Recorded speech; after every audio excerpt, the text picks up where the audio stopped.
සුබ උදෑසනක් අද පොඩ්ඩක් වෙනස් විදිහට තමයි ලෙක්චර් එක යන්නේ මොකද මට ඔයගොල්ලන්ගේ මේ අද සෙනසුරාදා දවස් මට කරන්න බැරි නිසා මම ඊට කලින් ඇවිල්ලා අද රෙකෝඩින් එකකින් කරන්නේ. එතකොට ඔයගොල්ලන්ට මම කිව්වා ගිය සතියේදී අර ගිනුම් සම්බන්ධයෙන් තියෙන ගැටලු අරන් එන්න කියලා. ඒ වගේම ප්‍රශ්න පත්‍රවල 2014 ඉඳන් ඒ ප්‍රශ්න පත්‍රවල තියෙන ගැටලු ඒ වගේ දේවල් අරගෙන එන්න කියලා. එතකොට ඒවා ලබන සතිය වෙනකොට අපි ආපහු ලයිව් ක්ලාස් එකකට තමයි යන්නේ. එතකොට මේක මේ දවස් විතරයි මේ විදිහට රෙකෝඩින් එකක් විදිහට යන්නේ. මට ඕගොල්ලන්ගේ මේ අර සෙන්සුරාට මට එන්න බැරි නිසා ඊට කලින් මේ රෙකෝඩින් එක කරන්නේ. ඒ අනුව මම ගොඩාක් සරලව ඔයගොල්ලන්ට තේරුම් යන පරිදි පැහැදිලි කිරීම කරන්න බලාපොරොත්තු වෙනවා. එතකොට කලින් දවසේ අපි නැවැත්තුවේ ප්‍රධානතම වත්කම් සහ වගකීම් ශේෂපත්‍රය තුල තියෙන ප්‍රධානතම වත්කම් සහ වගකීම් සම්බන්ධයෙන් සාරාංශගත විදිහට අපි මතක තබා ගත යුතුයි කියන කරුණ මත. අපි එදත් කතා කරා දැන් ඔයගොල්ලන්ගේ මේ ටියුට් එකේ තියෙන වත්කම් කියලා තියෙනවා. ඒතර වත්කම් වල මම කිව්වා විදේශීය මූල්‍ය වත්කම්, දේශීය මූල්‍ය වත්කම්, ඊළඟට විදේශීය මූල්‍ය නොවන වත්කම් වලට මේ ටියුට් එකේ තියෙනවා. මේ මාතෘකා ටික විදේශීය මූල්‍ය නොවන වත්කම්, ඊළඟට මූල්‍ය නොවන වත්කම්. දේශීය ඒවා විදේශීය ඒවා කියලා අපි ගත්තා. එතකොට කියන්නේ දැන් ගත්තේ මොනවද? එතකොට දේශීය ඉස්සලම ගත්තේ විදේශීය මූල්‍ය වත්කම්, දේශීය මූල්‍ය වත්කම්, ඊළඟට විදේශීය මූල්‍ය නොවන වත්කම්, ඊළඟට මූල්‍ය නොවන මෙතනදී එන්න ඕන දේශීය මූල්‍ය නොවන වත්කම්.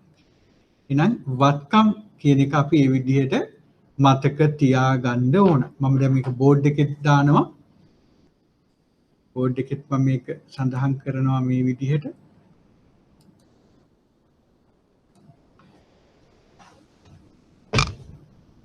වත්කම් පැත්ත ගත්තොත්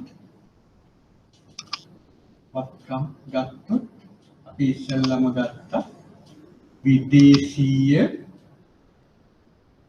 මූල්‍ය වත්කම්. ඒකේ තමයි ප්‍රධාන අයිටම්ස් 4ක් සඳහන් කරන්නේ. ඊළඟට අපි මේ විදිහට ඉඳ තියලා පස්සේ පුරු ඊළඟට ගත්තා දේශීය මූල්‍ය වත්කම්. ඊළඟට විදේශීය මූල්‍ය නොවන වත්කම්. ඒක ඔයගොල්ලෝ දන්නවා. රත්සන්. ඊළඟට අපි ගත්තා දේශීය මූල්‍ය නොවන වත්කම්. මේ විදිහට අපි මේක පිළියෙල කරේ.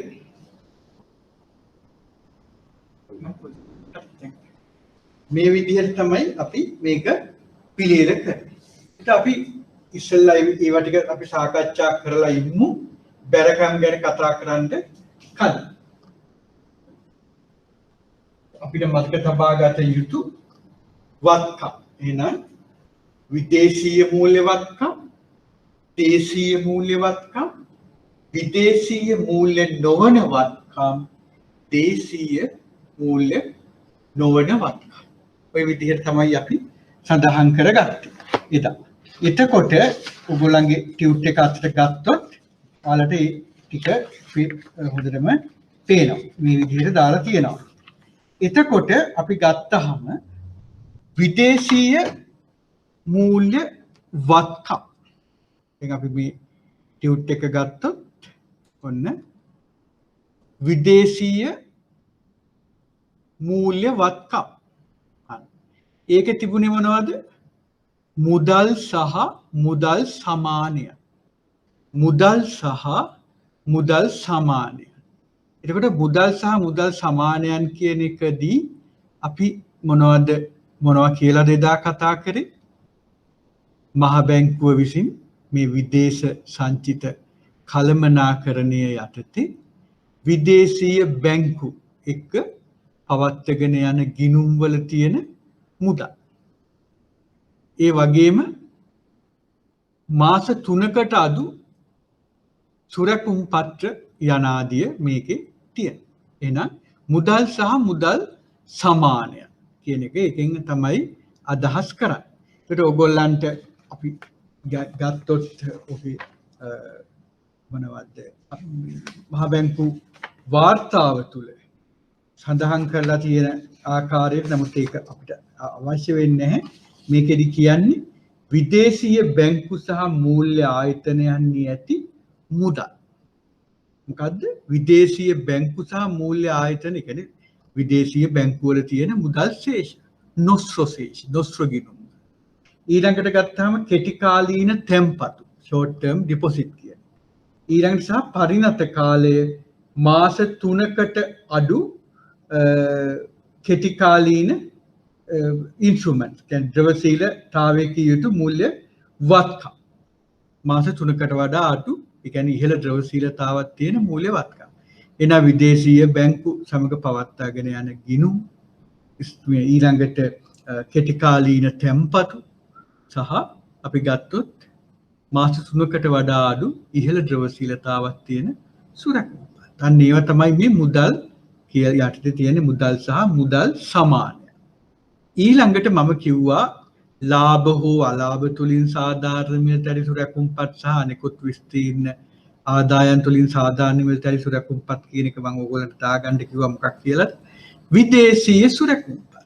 මේ විභාගයට අහනකොට මොනවද මේ මහ බැංකුව සතු විදේශීය මූල්‍ය වත්කම් කියලා කිව්වොත් මුදල් සහ මුදල් සමානය දෙවෙනි එක විදිහට අපි දානවා නැතුව මේක ඇසිටිස් අපි දාන්න ඕනේ නැහැ. ඒ වෙනුවට විදේශීය සුරැකුම්පත්. ලේසි. ඊළඟට ව්‍යුත්පන්න මූල්‍ය උපකරණ. ව්‍යුත්පන්න මූල්‍ය උපකරණ. මේවා අපි කරන්නේ ලාභ ඉපීමත් නෙමෙයි තියෙන විදේශීය වත්කම් වලින් ඇතිවන අවදානම් ආවරණය කරගන්න. ව්‍යුත්පන්න උපකරණ ඊට පස්සේ ඕනනම් තව කියන්න පුළුවන් ජාත්‍යන්තර මූල්‍ය අරමුදල සම්බන්ධ වත්කම් අනිකුත්. එනම් මොනවද? මුදල් සහ මුදල් සමානය, විදේශීය සුරැකුම්පත්, ව්‍යුත්පන්න උපකරණ, ජාත්‍යන්තර මූල්‍ය අරමුදල සම්බන්ධ වත්කම් සහ අනිකුත්. එහෙනම් අපිට දැන් විදේශීය මූල්‍ය වත්කම් කියන්නේ මොකක්ද කියන එක අපි දැන් දන්නවා මොනවද ඒකේ තියෙන දේවල් කියලා. ඊළඟට ඒ කියන්නේ ඒ වගේම මේකට කියන්න පුළුවන් එදාම කිව්වා මේ විදිහට විදේශීය මූල්‍ය වත්කම් කියලා වෙනම දක්වන්නේ මොකද? මේ ගිණුම් කරණය ඉතා දැනුවත් භාවයකින් යුතුව මේක පරිශීලනය කරන්නන්ට දැනගන්න පුළුවන්. මොකද මේ විදේශීය මූල්‍ය වත්කම් වගකීම් දෙකම ඇති වෙන්නේ මොකක් නිසාද? සංචිත කළමනාකරණය නිසා. එහෙනම් මේ සංචිත කළමනාකරණය තුලින් ඇති වුණු වත්කම් කියලා වෙනම අඳුරගන්න.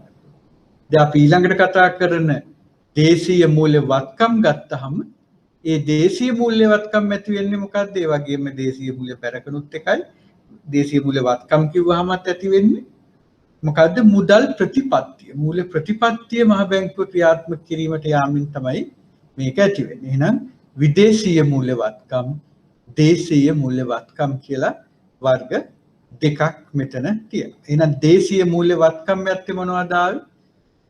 රජයේ සුරැකුම්පත්. රජයට ණය ලබා දීමේදී මහ බැංකුව ඒ සුරැකුම්පත් මිලට අරගෙන මොකද කරන්නේ? රජයට ණය දෙනවා, මුදල් ලබා දෙනවා. අන්න. එතකොට ඒක නිසා මේ ශ්‍රී ලංකා රජයේ සුරැකුම්පත් ඇති වෙනවා. ඊළඟට ගත්තාම මොකද්ද? නැවත විකිණීමේ ගිවිසුම් මත මිලටගත් සුරැකුම්. ඒක ඔයගොල්ලෝ කියනකොටම දන්නා නැවත විකුණන්න අරමුණෙන් ගන්නෙ මොකටද?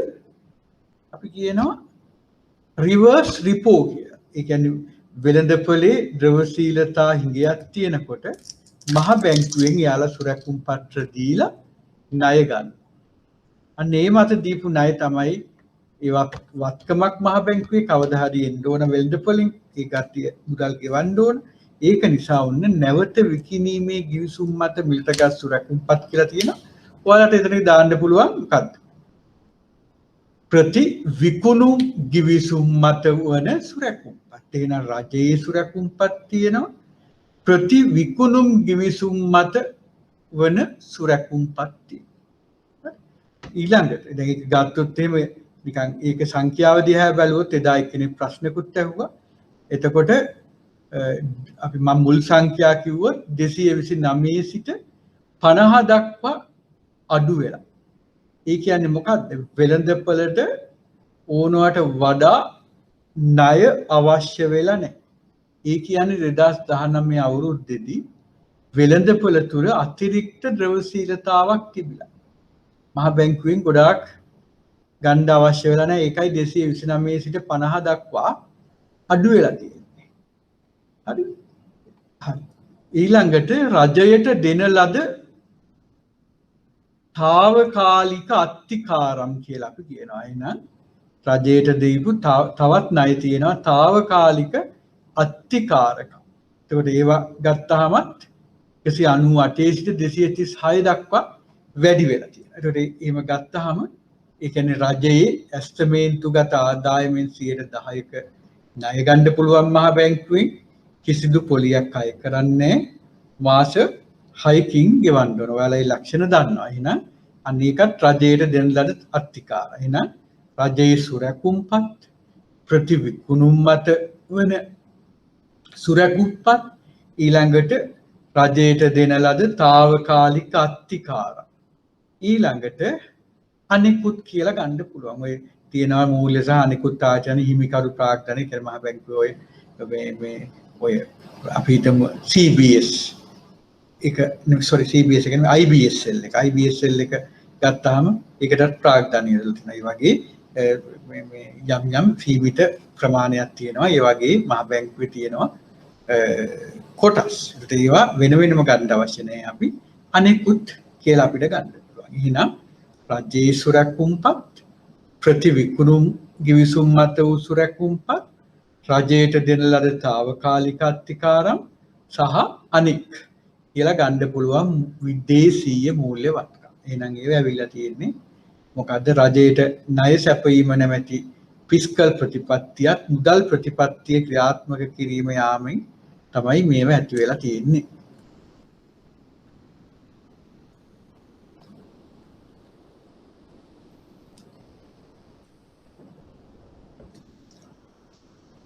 ඒතර ඊළඟ අයිටම් එක විදිහට තියෙන්නේ විදේශීය මූල්‍ය වත්කම්. මූල්‍ය නොවන වත්කම්.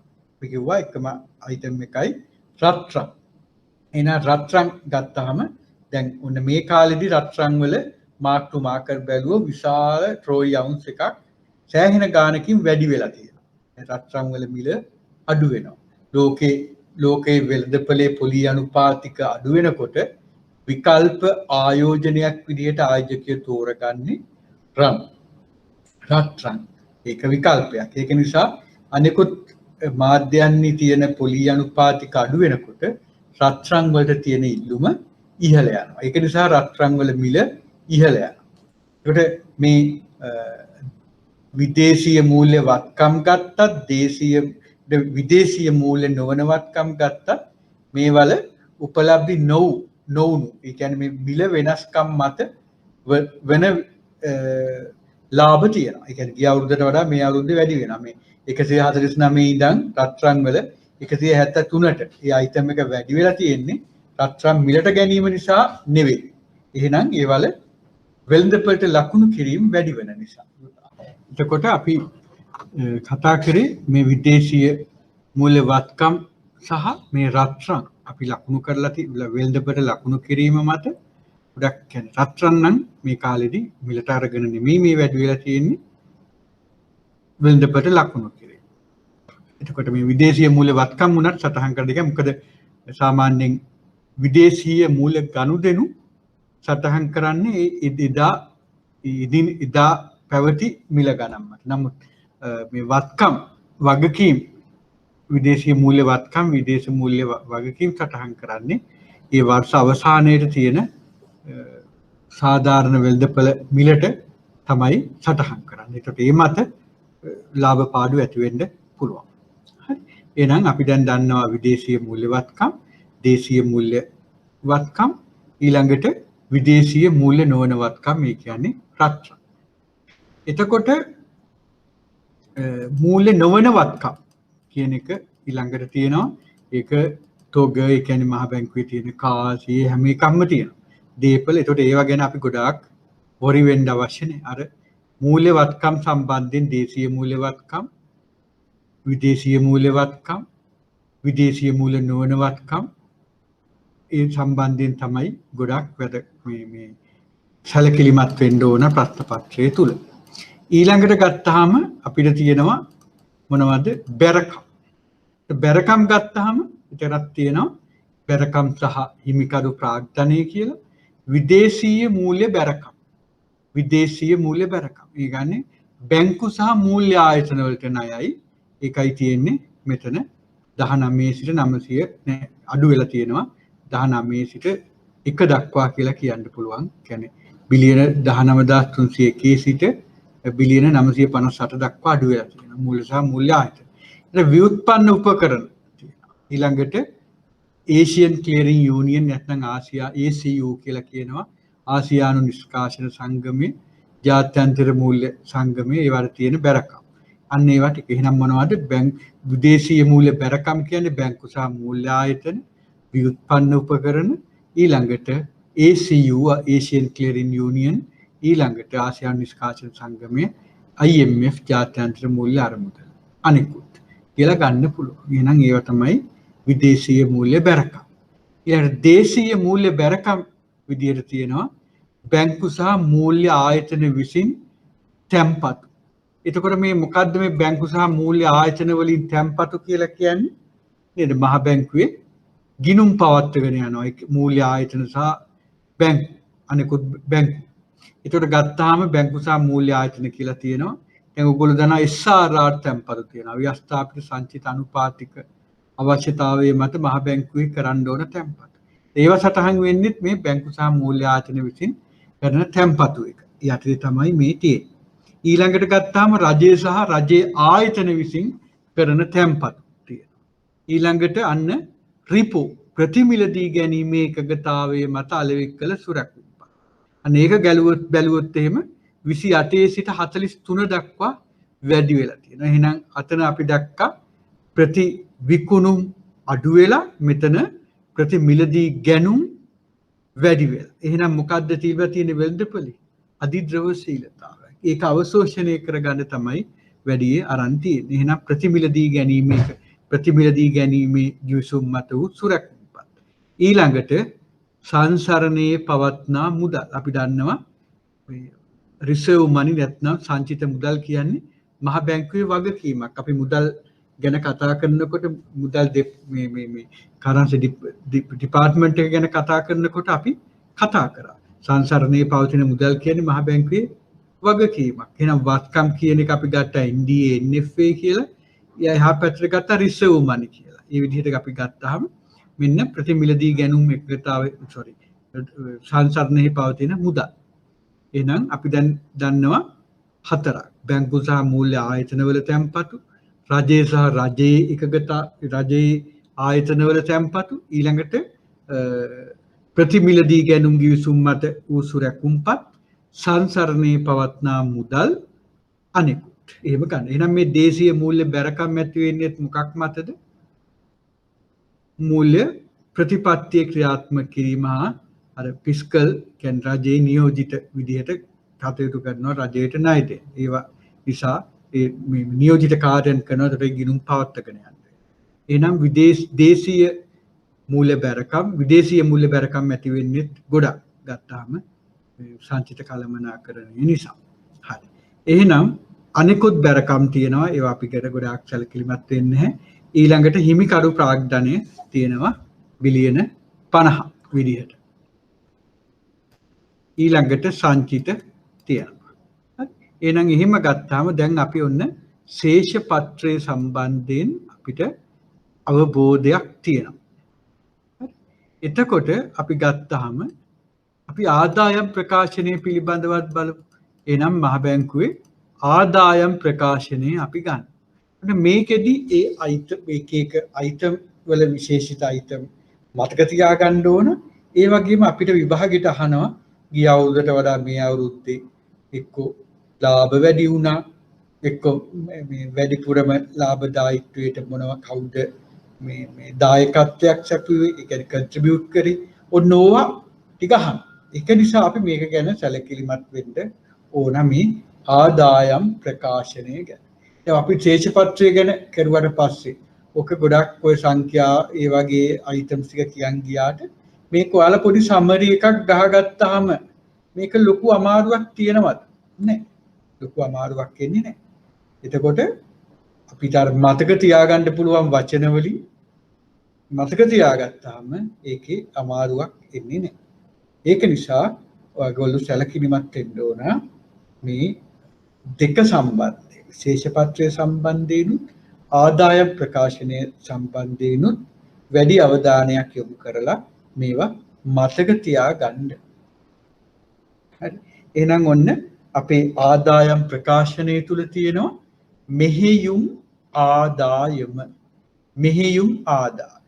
එහෙනම් ඔන්න මේ ඔපරේෂනල් ඉන්කම් කියන මෙහෙයුම් ආදායම කියන එක ගත්තාම විදේශීය මූල්‍යවත්කම් ආශ්‍රිත ආදායම තියෙනවා. එහෙනම් ඒකෙන් අපිට පොලී ආදායම් ලැබිලා තියෙනවා.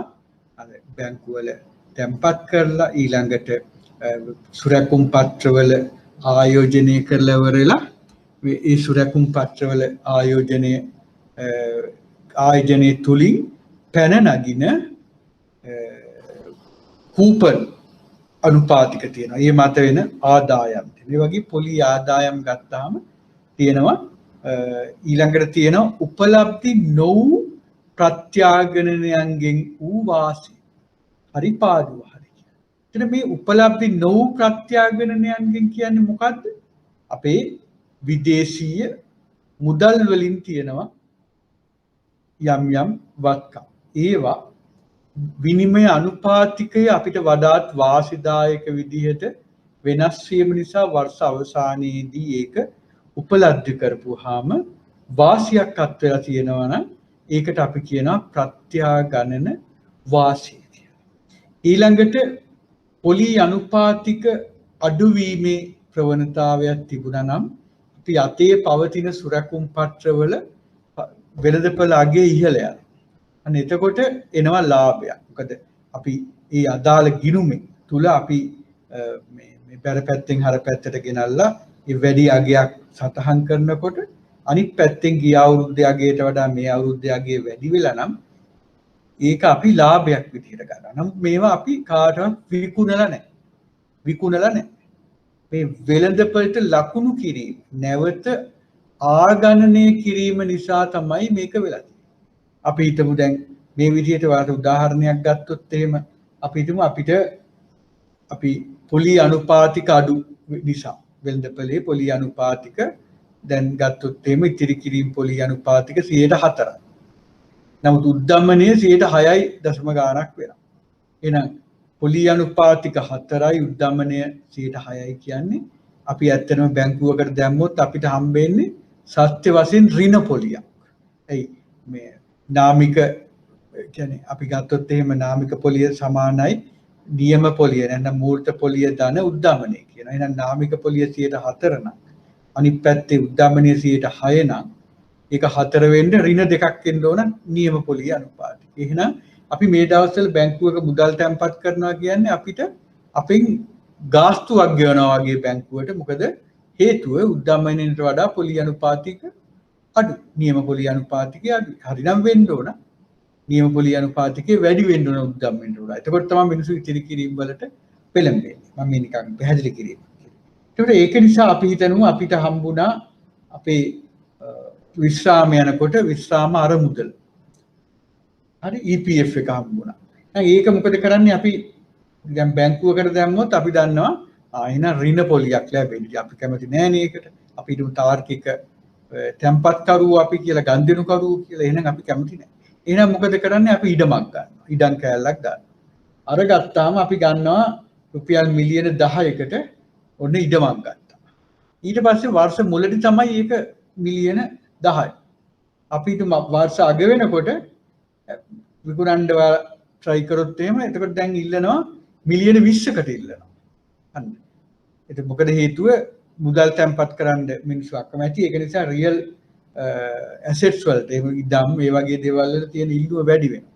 ඒක නිසා මේකේ අගේ වැඩි වෙලා තියෙනවා. එහෙනම් දැන් අපිටම අපි ගත්තොත් අපි වර්ෂයේ මුලදී තිබුණේ මිලියන 10ක වත්කමක් අපි අත්පත් කරගත්තේ. නමුත් ඒකෙන් අපිට දැන් දෙගුණ වෙලා තියෙනවා.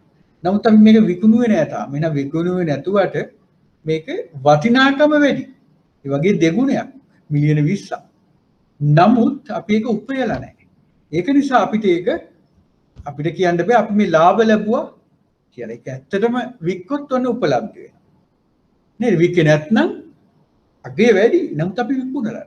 අන්න ඒ වගේ දෙයක්. එහෙනම් මේ ගිණුම් ප්‍රකාශන සකස් කරනකොට ඒ වගේ සත්‍ය වශයෙන් උපලබ්ධ නොවුණු ඒවා සටහන් කරන්න බෑ. ඇත්ත වශයෙන්ම මේක වටිනාකම් ඉහළ ගියාට අපිට ඒක උපලබ්ධ වෙලා නැහැ. ඒක නිසා අපි ඒවා ඉවත් කරනවා. ඒකයි මෙතන මේ පොලි ආදායමට යටින් තියෙනවා උපලබ්ධි නොවු ප්‍රත්‍යාගණනයන්ගෙන් වූ වාසියක් තියෙනවා. එහෙනම් මේක අපි උපලබ්ධි නොවුණු නිසා අපි IRR ගිණුමට අපි දාලා ඇති. ගිණුම් ප්‍රකාශන වල මෙහෙම දැම්මට පස්සේ අපි ඉවත් කරගන්නවා මේ. ඔයාලට මතක ඇති අර අනිත් ටියුට් එකේ මේක ඇති ඕනනම් 42 වෙන එකතුවක් එක්ක හරි ඇති. මේකේ මන් දුන්න අර ඔයගොල්ලන්ට ගිණුම දාලා තියෙන ඒවා ලාභ බෙදා හැරීමකට උදාහරණයක්.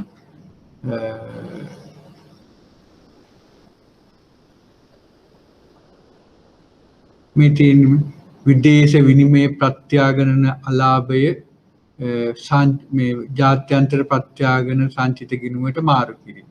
එතකොට අන්න එහෙම. එතකොට ඒ කියන්නේ ඒකේ හරට සටහන් වෙන්නේ මේක මේ පැත්තෙන් අඩු කරා කියන එක වරහන කියන්නේ බැර කරා. ඊට විදේශ වත්කම් වල උපලබ්ධි නොවු ප්‍රත්‍යාගණනයන්ගෙන් ඇතිවන්නා වූ ලාභ වෙළඳපොළ ප්‍රත්‍යාගනයි MRR එකට. අන්න එහෙම ඒවා අයින් කරගන්න.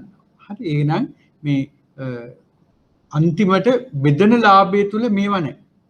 මේවා අර ගිණුම් වලට දාගන්නවා. ඒකයි මට පෙන්වන්න උවමනාව තිබුණේ ඔයාලට.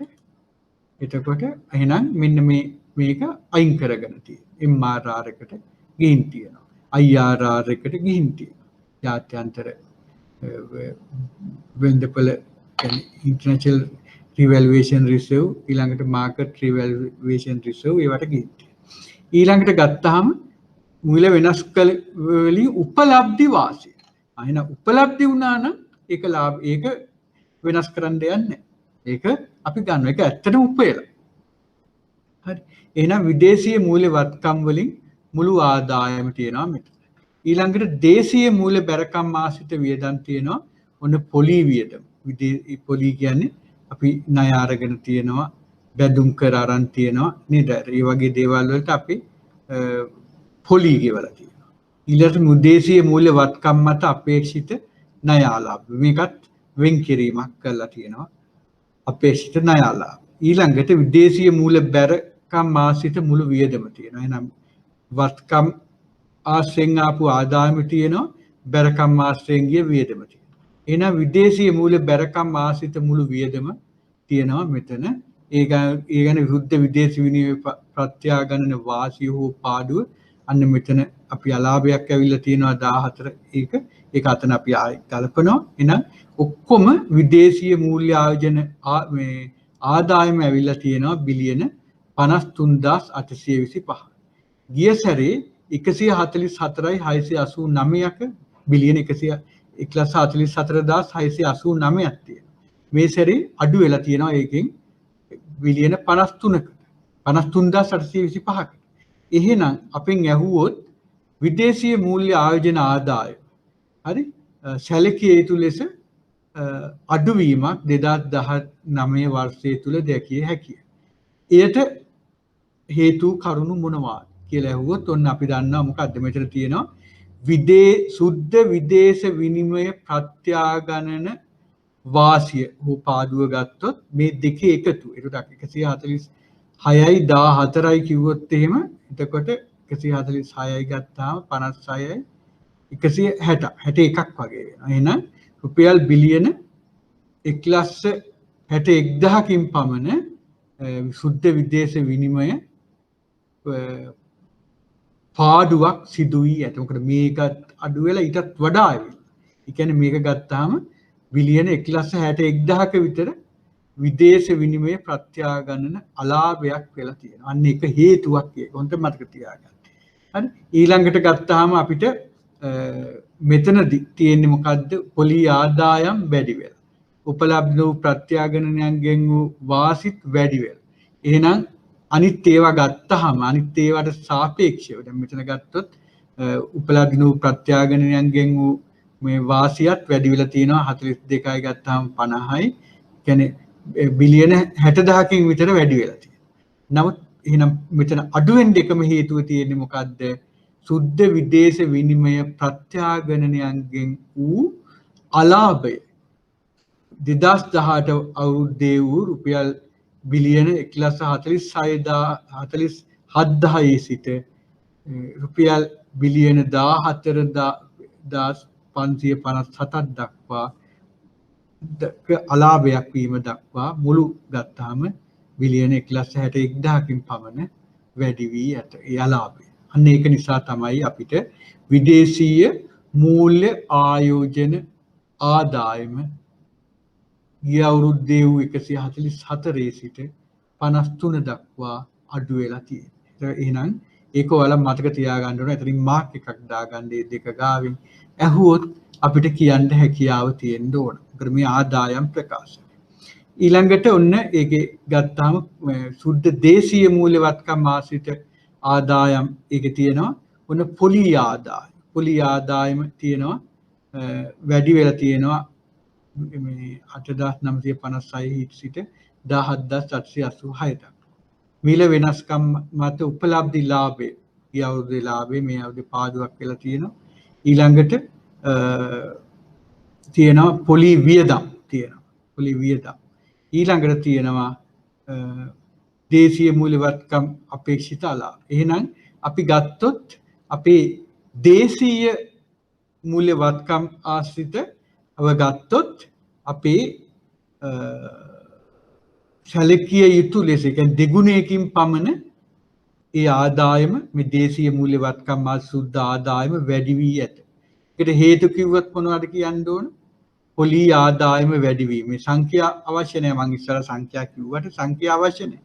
පොලි ආදායම් සැලකිය යුතු ලෙස වැඩි වී. ඊළඟට පොලි වියදම් නම් වැඩි වෙලා. ඊළඟට ඒක තමයි ගන්න වෙන්නේ. එහෙනම් අපිට පොලි ආදායම් දේශීය පොලි ආදායම් දෙගුණයකින් පමණ වැඩිවීම දේශීය මූල්‍යවත්කම් ආශ්‍රිත සුද්ධ ආදායම වැඩිවීමට හේතු වී තිබේ. අන්න එතනින් මාක් කරගන්න ඕන දෙක ඒක. අන්නෙත් ඒක. හරි. ඊළඟට මේ මෙහෙයුම් වියදම් කියන එක වැටුප් වේතන ඒවා අවශ්‍ය නැහැ. ඊළඟට තියෙනවා ඔය බදු ඒ වගේ දේවල්. එහෙනම් අපි ගත්තාම වර්ෂය සඳහා මේ බදාහන සුද්ධ ලාභය ආණ්ඩුවට දීලා තියෙනවා බිලියන 55,604. දැන් අපි ගත්තොත් එහෙම පොදුවේ ගත්තොත් ගිය වසරේ වෙදිය හැකි ලාභය වූ රුපියල් බිලියන 1,37,927 සිට මේ වසරේදී රුපියල් බිලියන 55,604ක් දක්වා අඩු වීමට හේතු. අන්න එතකොට කියන්න වෙන්නේ අර විදේශීය ප්‍රත්‍යාගණනයන්ගෙන් වූ අලාභය ඊළඟට පොලි වියදම් වැඩිවීම අන්න ඒවා ටික කියන්න පුළුවන් අපිට අපේ වර්ෂය සඳහා සුද්ධ ලාභය අඩු වීම. එහෙනම් මේක අමාරු එකක් නෙමෙයි. මේවා පොඩ්ඩක් බලලා මේ ගැන ගොඩක් දැන ගැනීම තමයි අපිට අවශ්‍ය වෙන්නේ. හරි. එතකොට මම නිකන් තව ඊළඟදී අවදානම් ගැනත් මම මෙතනදී කතා කරන්න ඕන. මම මේකෙදි නිකන් ඔයාලට මතකයට එන්න හින්දා ප්‍රශ්න පත්‍ර මම හිතන්නේ මං ගාව දෙක තුනක් තියෙනවා. ඒකෙන් ගත්තොත් අපි එකක් ගමු 2000 මං කිව්වා ඔයගොල්ලන්ට එක තැන ලියා ගන්න. එහෙම ලියා ගත්තා නම් ඔයාලට හැම අවුරුද්දෙම ඇවිල්ලා තියෙන්නේ මේකට දෙවෙනි ප්‍රශ්නේ. එහෙනම් මේ දෙවෙනි ප්‍රශ්නේ යටතේ අපි බැලුවොත් මුදල් නීති පනතේ 35 වන වගන්තිය අනුව සෑම මුදල් වර්ෂයක් මම මේ කියවන්නේ 2018 සැප්තැම්බර් ප්‍රශ්න පත්‍රය. එහෙනම් මුදල් නීති පනතේ දෙවෙනි ප්‍රශ්නේ මුදල් නීති පනතේ 35 වෙනි වගන්තිය අනුව සෑම මුදල් වර්ෂයක් අවසාන වී මාස 4ක් ඇතුළත ශ්‍රී ලංකා මහ බැංකුවේ තත්ත්වය සහ මුදල් මණ්ඩලය විසින් අනුගමනය කරන ලද ප්‍රතිපත්ති සහ ක්‍රියාමාර්ග ඇතුළත් වාර්ෂික වාර්තාවක් මුදල් මණ්ඩලය විසින් මුදල් විෂය භාර අමාත්‍යවරයා වෙත ඉදිරිපත් කිරීම හා ප්‍රකාශයට පත් කිරීම සිදු කළ යුතුයි. එහෙනම් ගත්තාම අංක 1 කියනවා. මුදල් නීති පනතේ 35.2 වගන්තියට අනුව වාර්ෂික වාර්තාවේ අඩංගු විය යුතු ප්‍රධාන කරුණු හා ක්ෂේත්‍ර මොනවාද? මෙම වාර්තාව පාර්ලිමේන්තුවට ඉදිරිපත් කිරීමේ අවශ්‍යතාවයක් පවතී යයි ඔබ සිතන්නේ. එහෙනම් වාර්ෂික වාර්තාවේ තියෙන්න ඕන මොනවද කියලා මම මේ ටියුට් එකේම ඔයගොල්ලන්ට දුන්නා. මාසික මුදල් සැපයුමේ වෙනස් වීම නේද? වෙනස් වීම ඊළඟට මහ බැංකුව මුදල් මණ්ඩලය විසින් අනුගමනය කරන ලද මුදල් ප්‍රතිපත්ති ඒවාට හේතු කරුණු මෙතන මම පහක් විතර තියෙනවා. මම ඊට අමතරවත් කිව්වා. මෙතන එම වාර්තාව තුළ ශ්‍රී ලංකා මහ බැංකුවේ මූල්‍ය තත්ත්වයේ ඇතුළුව අවම වශයෙන් පහ සඳහන් කරුණු අන්තර්ගත විය යුතුයි. මුදල් සැපයුමේ මාසික වෙනස් වීම. ඊළඟට විදේශ විනිමය මිලට ගැනීම හා විකිණීම ඇතුළත්ව විදේශ සංචිතවල මාසික වෙනස් වීම. එහෙනම් සංචිතවල වෙනස් වීම. මේ කරපු ඉන්ටර්වෙන්ෂන් සහ සංචිතවල මාසික වෙනස් වීම. ඊළඟට වාර්ෂික ගෙවුම් ශේෂ ලේඛන. ඊළඟට මාසික වැටුප් දර්ශක, ජීවන වියදම් දර්ශක, ආනයන අපනයන මිල ගණන්. ඊළඟට ආනයන අපනයන වල මාසික දත්ත. ඊළඟට උද්දමනය පිළිබඳ තොරතුරු. තව ගත්තාම මොනවාද? මම කිව්වා මුදල් මණ්ඩලය විසින් අනුගමනය කරන ලද මුදල් ප්‍රතිපත්ති ඒවායේ වෙනස්කම් වලට හේතු.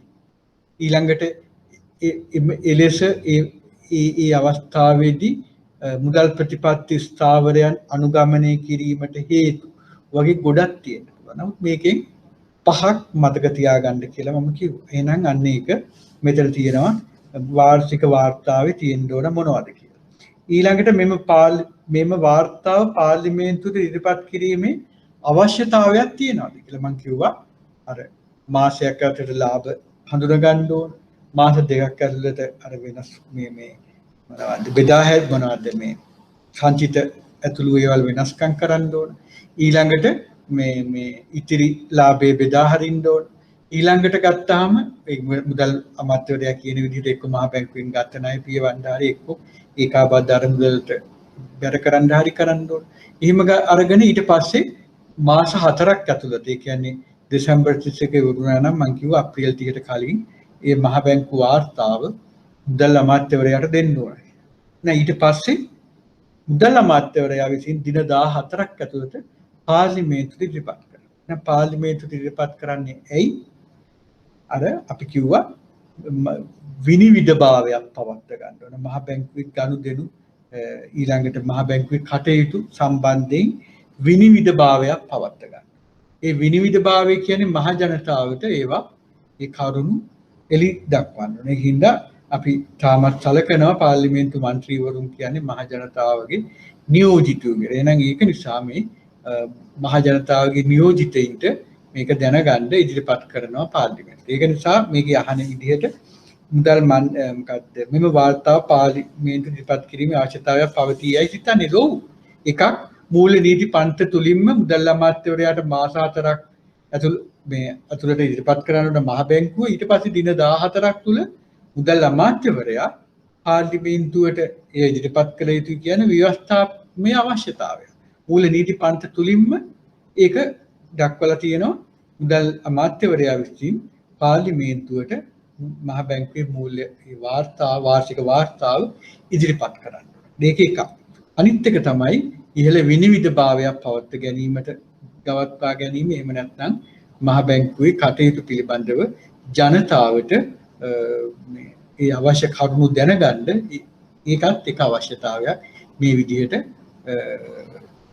මුදල් අමාත්‍යවරයා විසින් පාර්ලිමේන්තුවට මේ ඉදිරිපත් කෙරේ. අනිත් අන්න ඒ වගේ ප්‍රශ්න එනවා. ඊළඟට ගත්තාම දෙවෙනි එකේ අහනවා 2016 මුදල් වර්ෂය තුල ශ්‍රී ලංකා මහ බැංකුව රුපියල් බිලියන 22.2ක සුද්ධ ලාභයක් වාර්තා කරන ලද අතර 2017 දී සුද්ධ ලාභයේ බිලියන 48.4ක් විය. එම සුද්ධ ලාභය ඉහළ යෑමට හේතු මොනවාද? එතකොට අන්න එකක් ඒකෝට ශ්‍රී ලංකට අහනවා 2017 වසරේ සම්පූර්ණ ලාභයේ රජයට ලබා දෙන මෙන් මහ බැංකුවෙන් ඉල්ලා සිටීමට රජයට හැකියාවක් තිබේද? ඒ ප්‍රශ්න දෙකක්. එකක් ගත්තාම දැන් මේකේ අහන්නේ 2016යි 2017යි. ඕගොල්ලන්ගෙන් අහන්නේ මොකද්ද? 2018යි 2019. ඒක නිසා අපි මේ ගැන පොරි වෙන්න ඕනේ. අපි මේ ප්‍රශ්නේ බලන්න ඕන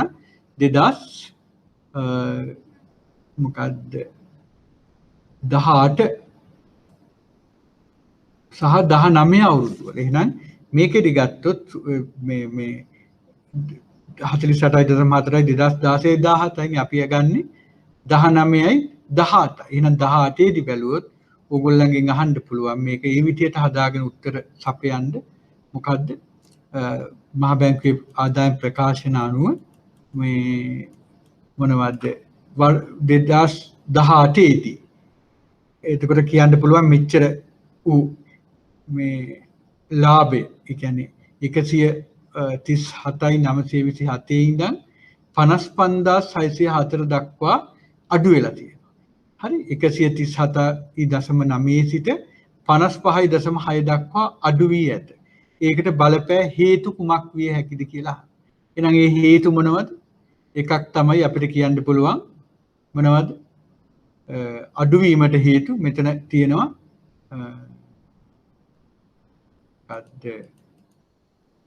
විදේශීය මූල්‍ය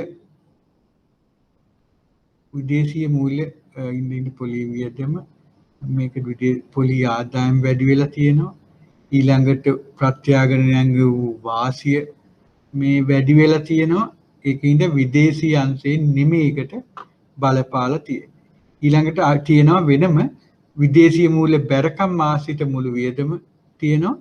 ඊළඟට අපිට තියෙනවා සුද්ධ විදේශ විනිමය ප්‍රත්‍යාගණන පාඩුවක්. එහෙනම් අන්න ඒකට එක හේතුවක් තමයි සුද්ධ විදේශ විනිමය ප්‍රත්‍යාගණන පාඩුවක් වාර්තා වීම. එහෙනම් ඒක සංඛ්‍යා දෙන්න අවශ්‍ය නැහැ. එහෙනම් සුද්ධ විදේශ විනිමය ප්‍රත්‍යාගණන පාඩුවක් වාර්තා වීම. එක ඊළඟට දෙක විදිහට අපිට කියන්න පුළුවන් මොකක්ද? පොලි ආදායම් වැඩි වෙලා ඊළඟට අන්න දේශීය මූල්‍ය වත්කම් මත වූ පොලි වියදම් වැඩි වීම. මේක තියෙනවා 2.8 සිට 3.7 දක්වා වැඩි වෙලා තියෙනවා. හරි. අන්න ඒක. දැන් වැඩිම එකක් වෙලා තියෙන්නේ මොකද්ද හේතුව? අර විදිහට අර විදේශ විනිමය මත වෙන විනිමය ප්‍රත්‍යාගණන පාඩු. අන්න ඒක තමයි මේකට හේතුව. ඊළඟට අහනවා ඒකම 2017 වසරේ සම්පූර්ණ ලාභය රජයට ලබා දෙන ලෙස ඉල්ලා. එහෙම කරන්න පුළුවන්ද? බෑ. ඒකට ඊට කලින් කළ යුතු වෙන් කිරීම තියෙනවා. මේ වෙන් කිරීම මම දක්වලා තියෙනවා ඔයාලට මේ නෝට් එකේ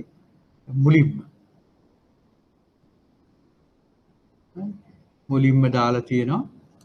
මේ තියෙන ලාභ බෙදා මුදල් නීති පන්තිට අනුව මුදල් මණ්ඩලය විසින් අනුමත කරන ලද බැංකුවේ ලාභ ප්‍රතිපත්තියට අනුකූලව. ඒ කියන්නේ 2018 වසරේ සිට මෙන්න මේ විදිහට කියන්න ඕන. විදේශ විනිමය ලාභ ඉවත් කරන්න ඕන. විදේශ විනිමය ලාභ සමුචිත ලාභයන්ගෙන් අවශෝෂණය කිරීමේ ප්‍රමාණවත් එක් පමණක් ඉවත් කරනවා. ඉතිරි එක එම් ලාභයෙන්ම අඩු කරනවා. එහෙනම් විදේශ විනිමය ලාභ කොහොමත් අයින් කරනවා.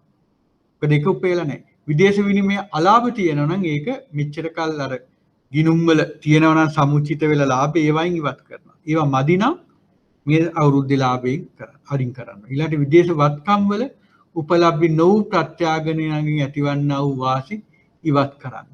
හරි? ඒක කියන්න ඕන. ඊළඟට තමයි වෙන්නේ. ඊළඟට තව මොනවද ඔයාලට කිව්වා? අර මූල්‍ය ගැලපුම් ගිණුම් වල කොටස්. මම කිව්වා ඊට යටින් තියෙනවා මූල්‍ය ගැලපුම් ගිණුමට මෙතන මූල්‍ය ගැලපුම් ගිණුමේ ශේෂයක් ඇත්නම් මේක අඩු කරන්න. ඊළඟට අර මූල්‍ය ගැලපුම් ගිණුම පියවූ පසු ඉතිරියෙන් අර දේශීය මූල්‍ය වත්කම් වලින් නේද?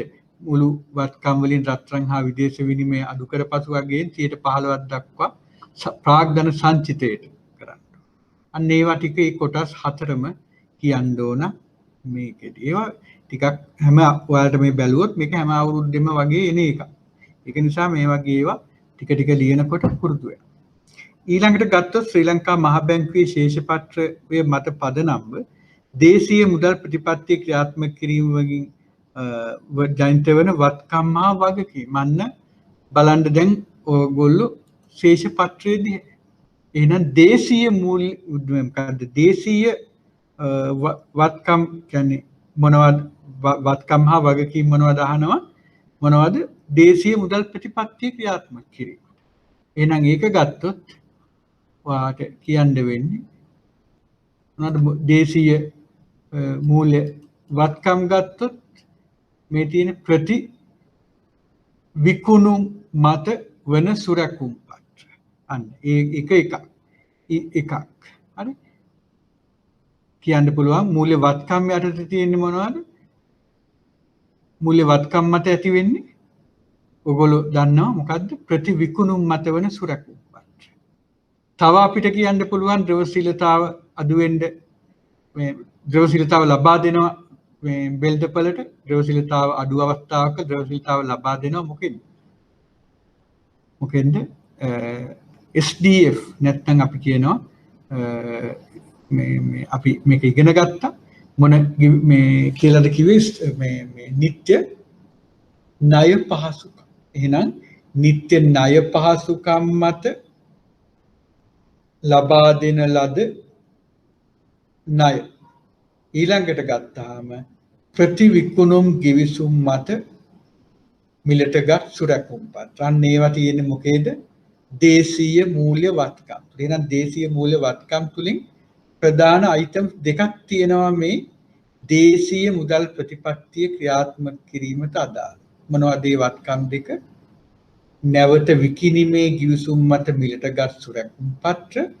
ඊළඟට අපි කිව්වා නිත්‍ය ණය පහසුකම්. මේ දෙක ලියන්න. ඊළඟට දේශීය මූල්‍ය බැරකම් වත අපිට තියෙනවා මොනවද?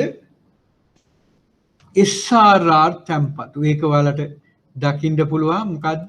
බැංකු සහ මූල්‍ය ආයතන විසින් කළ තැන්පතු යත්. එහෙනම් ඒකෙදි අපිට කියන්න පුළුවන් ව්‍යවස්ථාපිත සංචිත අවශ්‍යතාවයේ මත වන තැන්පතු. ඊළඟට ප්‍රතිමිලදී ගැනුම් ගිවිසුම් මත වන සුරැකුම්පත් දෙකයි. තව එකක් තියෙනවා. මොනවද? නිත්‍ය තැන්පතු පහසුකම්.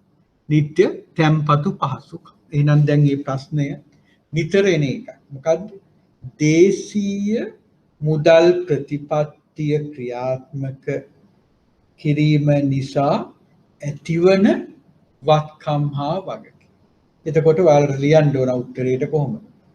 දේශීය මුදල් ප්‍රතිපත්තිය ක්‍රියාත්මක කිරීම නිසා ඇතිවන දේශීය මූල්‍ය වත්කම් වන්නේ කියලා දැම්ම දෙකක්.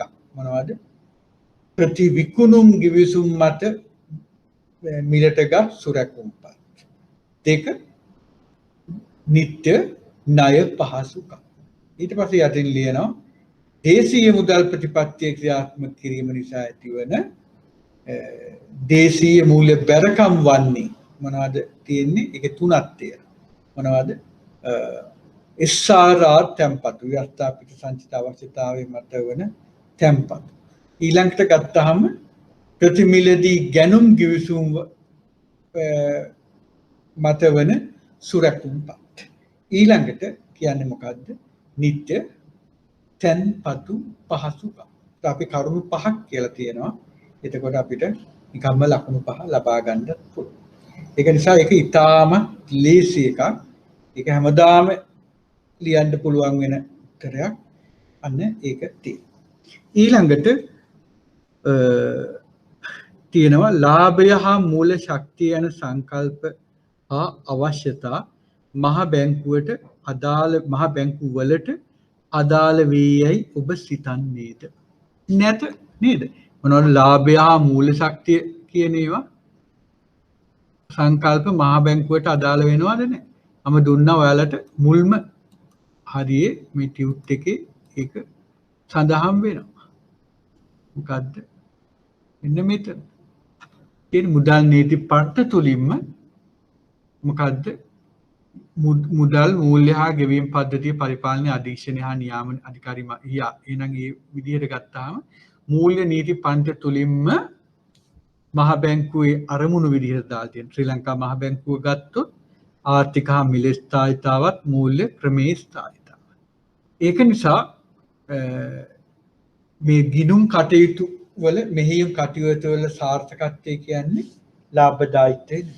මොකද්ද හේතුවම ව්‍යවස්ථාපිතවම මහ බැංකුවේ අරමුණු වෙන්නේ මේවා කියලා මූල්‍ය නීති පන්ති තුලින් දක්වනවා. අනිත් පැත්තෙන් ගත්තාම පොලි අනුපාතික සහ විනිමය අනුපාතික තීරණය කිරීමේ අධිකාරී බලය හිමි වෙන්නේ කාටද? ඒ අධිකාරී බලය තියෙන්නේ මහ බැංකුවේ. එහෙනම් මේ පොලි අනුපාතික වෙනස් කිරීම තුලින් විනිමය අනුපාතික වෙනස් කිරීම තුලින් අවශ්‍ය නම් මහ බැංකුවට පුළුවන් ඉහළ ලාභ පෙන්වන්න. ඒකට එහෙම වුණොත් එහෙම අර මුල් අරමුණු කියන්නේ පනතේ අරමුණු පැත්තකට දාලා මේ ලාභදායීත්වය ඔස්සේ කටයුතු කිරීමක් වෙනවා මහ බැංකුව එහෙම කළොත්. හරි. අන්නේ ඒ ටික ඔයාලට මේක ලියුණා නම් ඒකට උත්තරේ තියෙනවා. එහෙනම් මේ ප්‍රශ්නේ දෙවෙනි ප්‍රශ්නේ ගත්තාම අමාරු ප්‍රශ්නයක් නෙමෙයි. නමුත් මේකට දෙතුන් පාරක් උත්තර ලිව්වහම මේක නිකම්ම මතක හිටිනවා. ඊළඟට මං ගාව තියෙනවා තවත් අපි ගාව 2019 සැප්තැම්බර් එකෙත් අපි බලමු දෙවෙනි ප්‍රශ්නේ මොකක්ද කියලා. මම මේකෙන් අදහස් කරන්නේ මේ ප්‍රශ්නේ දැන් ඔයගොල්ලෝ හිතන්න පුළුවන් අම්බෝ මේකේ තියෙන මේ ගිණුම් ඒවා ඒකින්ද අපි කැමතිත් නෑ මේකට කියන්නේ. නමුත් මේකේදී ඔයාලට මේ උත්තර දෙද්දි හිතෙනවා මේ ටිකෙන් අපිට ඔක්කොම ලකුණු ටික ගන්න පුළුවන් කියලා. එහෙනම් මේකේ මේ දෙවෙනි එක ගත්තොත් ශ්‍රී ලංකා මහ බැංකුවේ මූල්‍ය තත්ත්වයන් සහ මහ බැංකුව විසින් ක්‍රියාත්මක කරන ලද ප්‍රතිපත්ති මෙන්ම එම ප්‍රතිපත්තීන් සඳහා හේතුපාදක වූ ආර්ථික හා මූල්‍යමය අවශ්‍යතාවයන් පිළිබඳ විශ්ලේෂණයන් සහ තොරතුරු මහ බැංකුව වාර්ෂික වාර්තාවේ අඩංගු වෙනවා. පහර දැක්වෙන ප්‍රශ්න වලට කෙටි පැහැදිලි කිරීම සහ සුදුසු උදාහරණ සහිතව පිළිතුරු සපයන්න කියලා. පළවෙනි එක කියනවා මුදල් ප්‍රතිපත්ති ක්‍රියාමාර්ග අනුගමනය කිරීමේදී දැරීමට සිදුවන පිරිවැය පිළිබඳව මහ බැංකුව තැකීමක් නොකරයි. එහෙනම් මුදල් ප්‍රතිපත්ති ක්‍රියාමාර්ග අනුගමනය කිරීමේදී දැරීමට සිදුවන පිරිවැය කියන්නේ මොනවද? අපි පිරිවැය ඇති වෙන්නේ මොකක් මතද? බැරකම් මත. දැන් බැරකම් යටතේ අපි ගත්තොත් SRR වලට නම් පොලි ගෙවන්නේ නැහැ. මුදල් ප්‍රතිපත්ති ක්‍රියාත්මක කිරීම නිසා ඇතිවන වත්කම් බැරකම් මොනවද කියලා වල ගිය අවුරුද්ද දැන් මම ඉස්සෙල්ලා කතා කරපු ප්‍රශ්න පත්‍රයේදී කිව්වා. එහෙනම් ওই බැරකම් වල SRR තියෙනවා. ඊළඟට ප්‍රතිමිලදී ගැනුම් ගිවිසුම් මත වන සුරැකුම්පත් තියෙනවා. ඊළඟට නිත්‍ය තැන්පතු පහසුකම් තියෙනවා. දැන් නිත්‍ය තැන්පතු පහසුකම් වලට පොලියක් ගෙවනවා. දැන් කාලේ 4.5ක පොලි අනුපාතිකයක් ගෙවනවා. අන්න මහ බැංකුවේ පිරිවැය. මොකක් නිසාද? මුදල් ප්‍රතිපත්තිය ක්‍රියාත්මක කිරීමට යෑම නිසා. ඊළඟට ප්‍රතිමිලදී ගැනුම් ගිවිසුම් කියන්නේ මොකද්ද? වෙළඳපොලේ තියෙන ද්‍රවශීලතාවය මහ බැංකුව අවශෝෂණය කරගන්න සුරැකුම් පත්‍ර නිකුත් කරනවා. නිකුත් කළා කියනවා වෙළඳපළට ඒකට ආයෝජනය කරන්න කියලා. වෙළඳපළේ ඒ ආයෝජන වලට මහ බැංකුව පොලී ගෙවනවා. අන්න ඒවා තමයි පොලී පිරිවැය. එහෙනම් පොලී පිරිවැය දෙකක් වෙනවා මොකද්ද? නිත්‍ය තැන්පතු පහසුකම් මත වන පොලී ගෙවීම. ඊළාට ප්‍රතිමිලදී ගැනුම් ගිවිසුම් මත වන පොලී ගෙවීම. බලමු අපි තව ප්‍රශ්නයක ඔන්න ආයෙ දැන් එක් ගැන හිතාගෙන ගත් බලපුවහම මුදල් ප්‍රතිපත්ති ක්‍රියාමාර්ග අනුගමනය කිරීමේදී දැරීමට සිදුවන පිරිවැය පිළිබඳව මහ බැංකුව තැකීමක් නොකරනවා. එන SDF වලට ගෙවන පොලිය ගැනවත් නිත්‍ය ප්‍රතිමිලදී ගැනුම් ගිවිසුම් මත වූ සුරැකුම්පත් වලට ගෙවන පොලිය පිළිබඳව මහ බැංකුව තැකීමක් කරන්නේ නැහැ කියලායි මේකෙන් කියන්නේ. ඔබ මෙම ප්‍රකාශය සමග එකඟ වන්නේද? ඔව් එකඟ වෙන්න වෙනවා. මොකද හේතුව? මහ බැංකුව ව්‍යවස්ථාපිත පරමාර්ථයක්ම තියෙනවා. මොකක් කියලාද? අනෙකුත් ව්‍යාපාර වගේ නෙමෙයි මහ බැංකුව ආර්ථික හා මිල ස්ථායීතාවත් මූල්‍ය ක්‍රමී ස්ථායීතාවත් ඇති කරන්න ඕන. එහෙනම් මේ ආර්ථික ස්ථායීතාව හා මිල ස්ථායීතාව ඇති කරන්න නම් මොකක්ද කරන්න ඕන? මේ වෙළඳපොලේ තියෙන ද්‍රවශීලතාව මනාව කළමනාකරණය කළ පොලී අනුපාතික වල අධික උච්චාවචනයන් වළක්වන්න ඕන. උද්දමනය වළක්වන්න ඕන. ඒවා කරන්න නම් මේ විදිහට පිරිවැය දරන්න වෙනවා. ඒක නිසා ඒ ආර්ථික හා මිල ස්ථායීතාව කියන අරමුණ ළඟා කරගන්න නම් මේ විදිහට ද්‍රවශීලතාව කළමනාකරණය කරලා ඒකට පිරිවැයක් ගියාට ඒ පිරිවැය ගැන තැකීමක් නොකර මේ මූලික ව්‍යවස්ථාපිත පරමාර්ථයන් මහ බැංකුව ළඟා කරගන්න ක්‍රියා කරන්න ඕනේ. ඒක නිසා ඒක එනවා. ඊළඟට ගත්තාම ඔබ එකඟ වන්නේද කියන එකට ඔව්. ඒක නිසා වෙන්න ඕනේ. ඊළඟට මුදල් ප්‍රතිපත්තිය ක්‍රියාත්මක කිරීමේදී ඇති වූ පිරිවැය මහ බැංකුවේ මූල්‍ය ප්‍රකාශන වලින් ඔබ හඳුනාගන්නේ කෙසේ? එහෙනම් පිරිවැය තියෙන්නේ කොහෙද? පිරිවැය තියෙන්නේ අපි දන්නවා ආදායම් ප්‍රකාශනය. එහෙනම් අපිට ඒකේ ආදායම් ප්‍රකාශනය තුල අපිට දකින්න පුළුවන් පොලී වියදම් දේශීය මූල්‍ය මේ ඉන්දකෝ මම පෙන්නන දේශීය මූල්‍ය වත්කම් මත ඇතිවන පිරිවැය. උන ගත්තාම මෙතන තියෙනවා පොලී වියදම් දේශීය මූල්‍ය වත්කම් මත වෙන පොලී කියලා අපිට කියන්න පුළුවන්. මේ පොලී වියදම් කියලා තියෙනවා. මේ පොලී වියදම් යටතේ අපිට තියෙනවා. එතකොට ඒකේ මේ පොලී වියදම් යටතේ අපිට දාන්න පුළුවන්. ඒ අනුව ආදායම් ප්‍රකාශනයේ තුල පොලී වියදම් යටතේ නිත්‍ය තැන්පතු පහසුකම් සඳහා වූ පොලී ගෙවීමද ඊළඟට ප්‍රතිමිලදී ගැනුම් ගිවිසුම් වත වන සුරැකුම්පත් සඳහා වන පොලී ගෙවීම තුලින් මෙය දැකගත හැකියි. එහෙනම් ඒකට ඒ විදිහට ලියන්න පුළුවන්. එහෙනම් මේක සමග එකඟයි. ඇයි එකඟ? මූල්‍ය නීති පන්ති අනුවම මේ මහා බැංකුවේ අරමුණු මුදල් ප්‍රතිපත්තියක තියෙන අරමුණු ආර්ථික හා මිල ස්ථායීතාවත් මූල්‍ය ක්‍රමී ස්ථායීතාවත් ඇති කරගන්න ඕන. ඒ අනුව ක්‍රියා කරන්න ඕන. එතනදී මේ පිරිවැය ගැන තකීමක් කරන්නේ. ඊළඟට ගත්තාම මේ පිරිවැය තියෙන මහා බැංකුවේ මූල්‍ය ප්‍රකාශනවල තියෙන ආදායම් ප්‍රකාශනය තුල පොලී වියදම් යටතේ පොලී වියදම් යටතේ තියෙනවා නිත්‍ය තැන්පතු පහසුකම් සඳහා ගෙවූ පොලී සහ මොනවද ප්‍රතිමිලදී ගැනුම් ගිවිසුම් මත වන සුරැකුම්පත් සඳහා ගෙවූ පොලී. අන්න එතකොට මේ පොලී වලින් අපිට ගන්න පුළුවන් මේවා තමයි අපි පිරිවැය.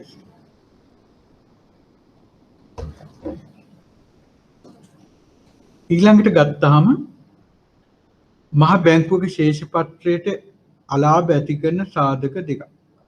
කියන්නේ ශේෂ පත්‍රයට අලාභ ඇති කරන්නේ නෙමෙයි ආදායම් ප්‍රකාශනයේ තමයි අලාභ ඇති වෙන්නේ. අතන ගත්තාම ආදායම් ප්‍රකාශනයට අපි ගත්තොත් අලාභ ඇති වෙනවා. අපි ඒක වෙන් කරන්න පුළුවන් විදේශීය මූල්‍ය බැරකම් වලින් එන්න පුළුවන් පොලී වියදම්. හරි ඊළඟට විදේශ මූල්‍ය වත්කම් බැරකම් කියන දෙකෙන් එන්න පුළුවන් විදේශ විනිමය අලාභ. ඊළඟට විදේශ මූල්‍ය වත්කම් ප්‍රත්‍යාගනනයේදී ඇතිවන අලාභ ඇති වෙන්න පුළුවන්. අනේ වගේ දේවල්. ඊළඟට ගත්තාම දේශීය මූල්‍ය වත්කම් වගකීම් ගත්තාම ඒකේ මුල වගකීම් වලින් පොලි වියදම් ඇති වෙන්න පුළුවන්. අන්න ඒ වගේ දේවල් තමයි මේ අලාභ ඇති වෙන්නේ මේ තුල.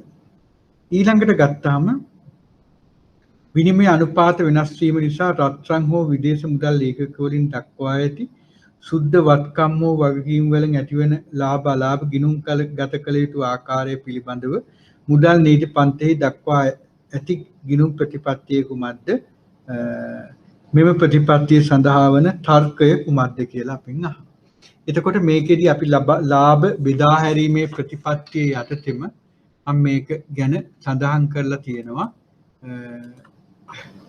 ඒකට පිළිතුරු සපයද්දි ඔයාලට ඒක ගන්න පුළුවන්. මොකද්ද?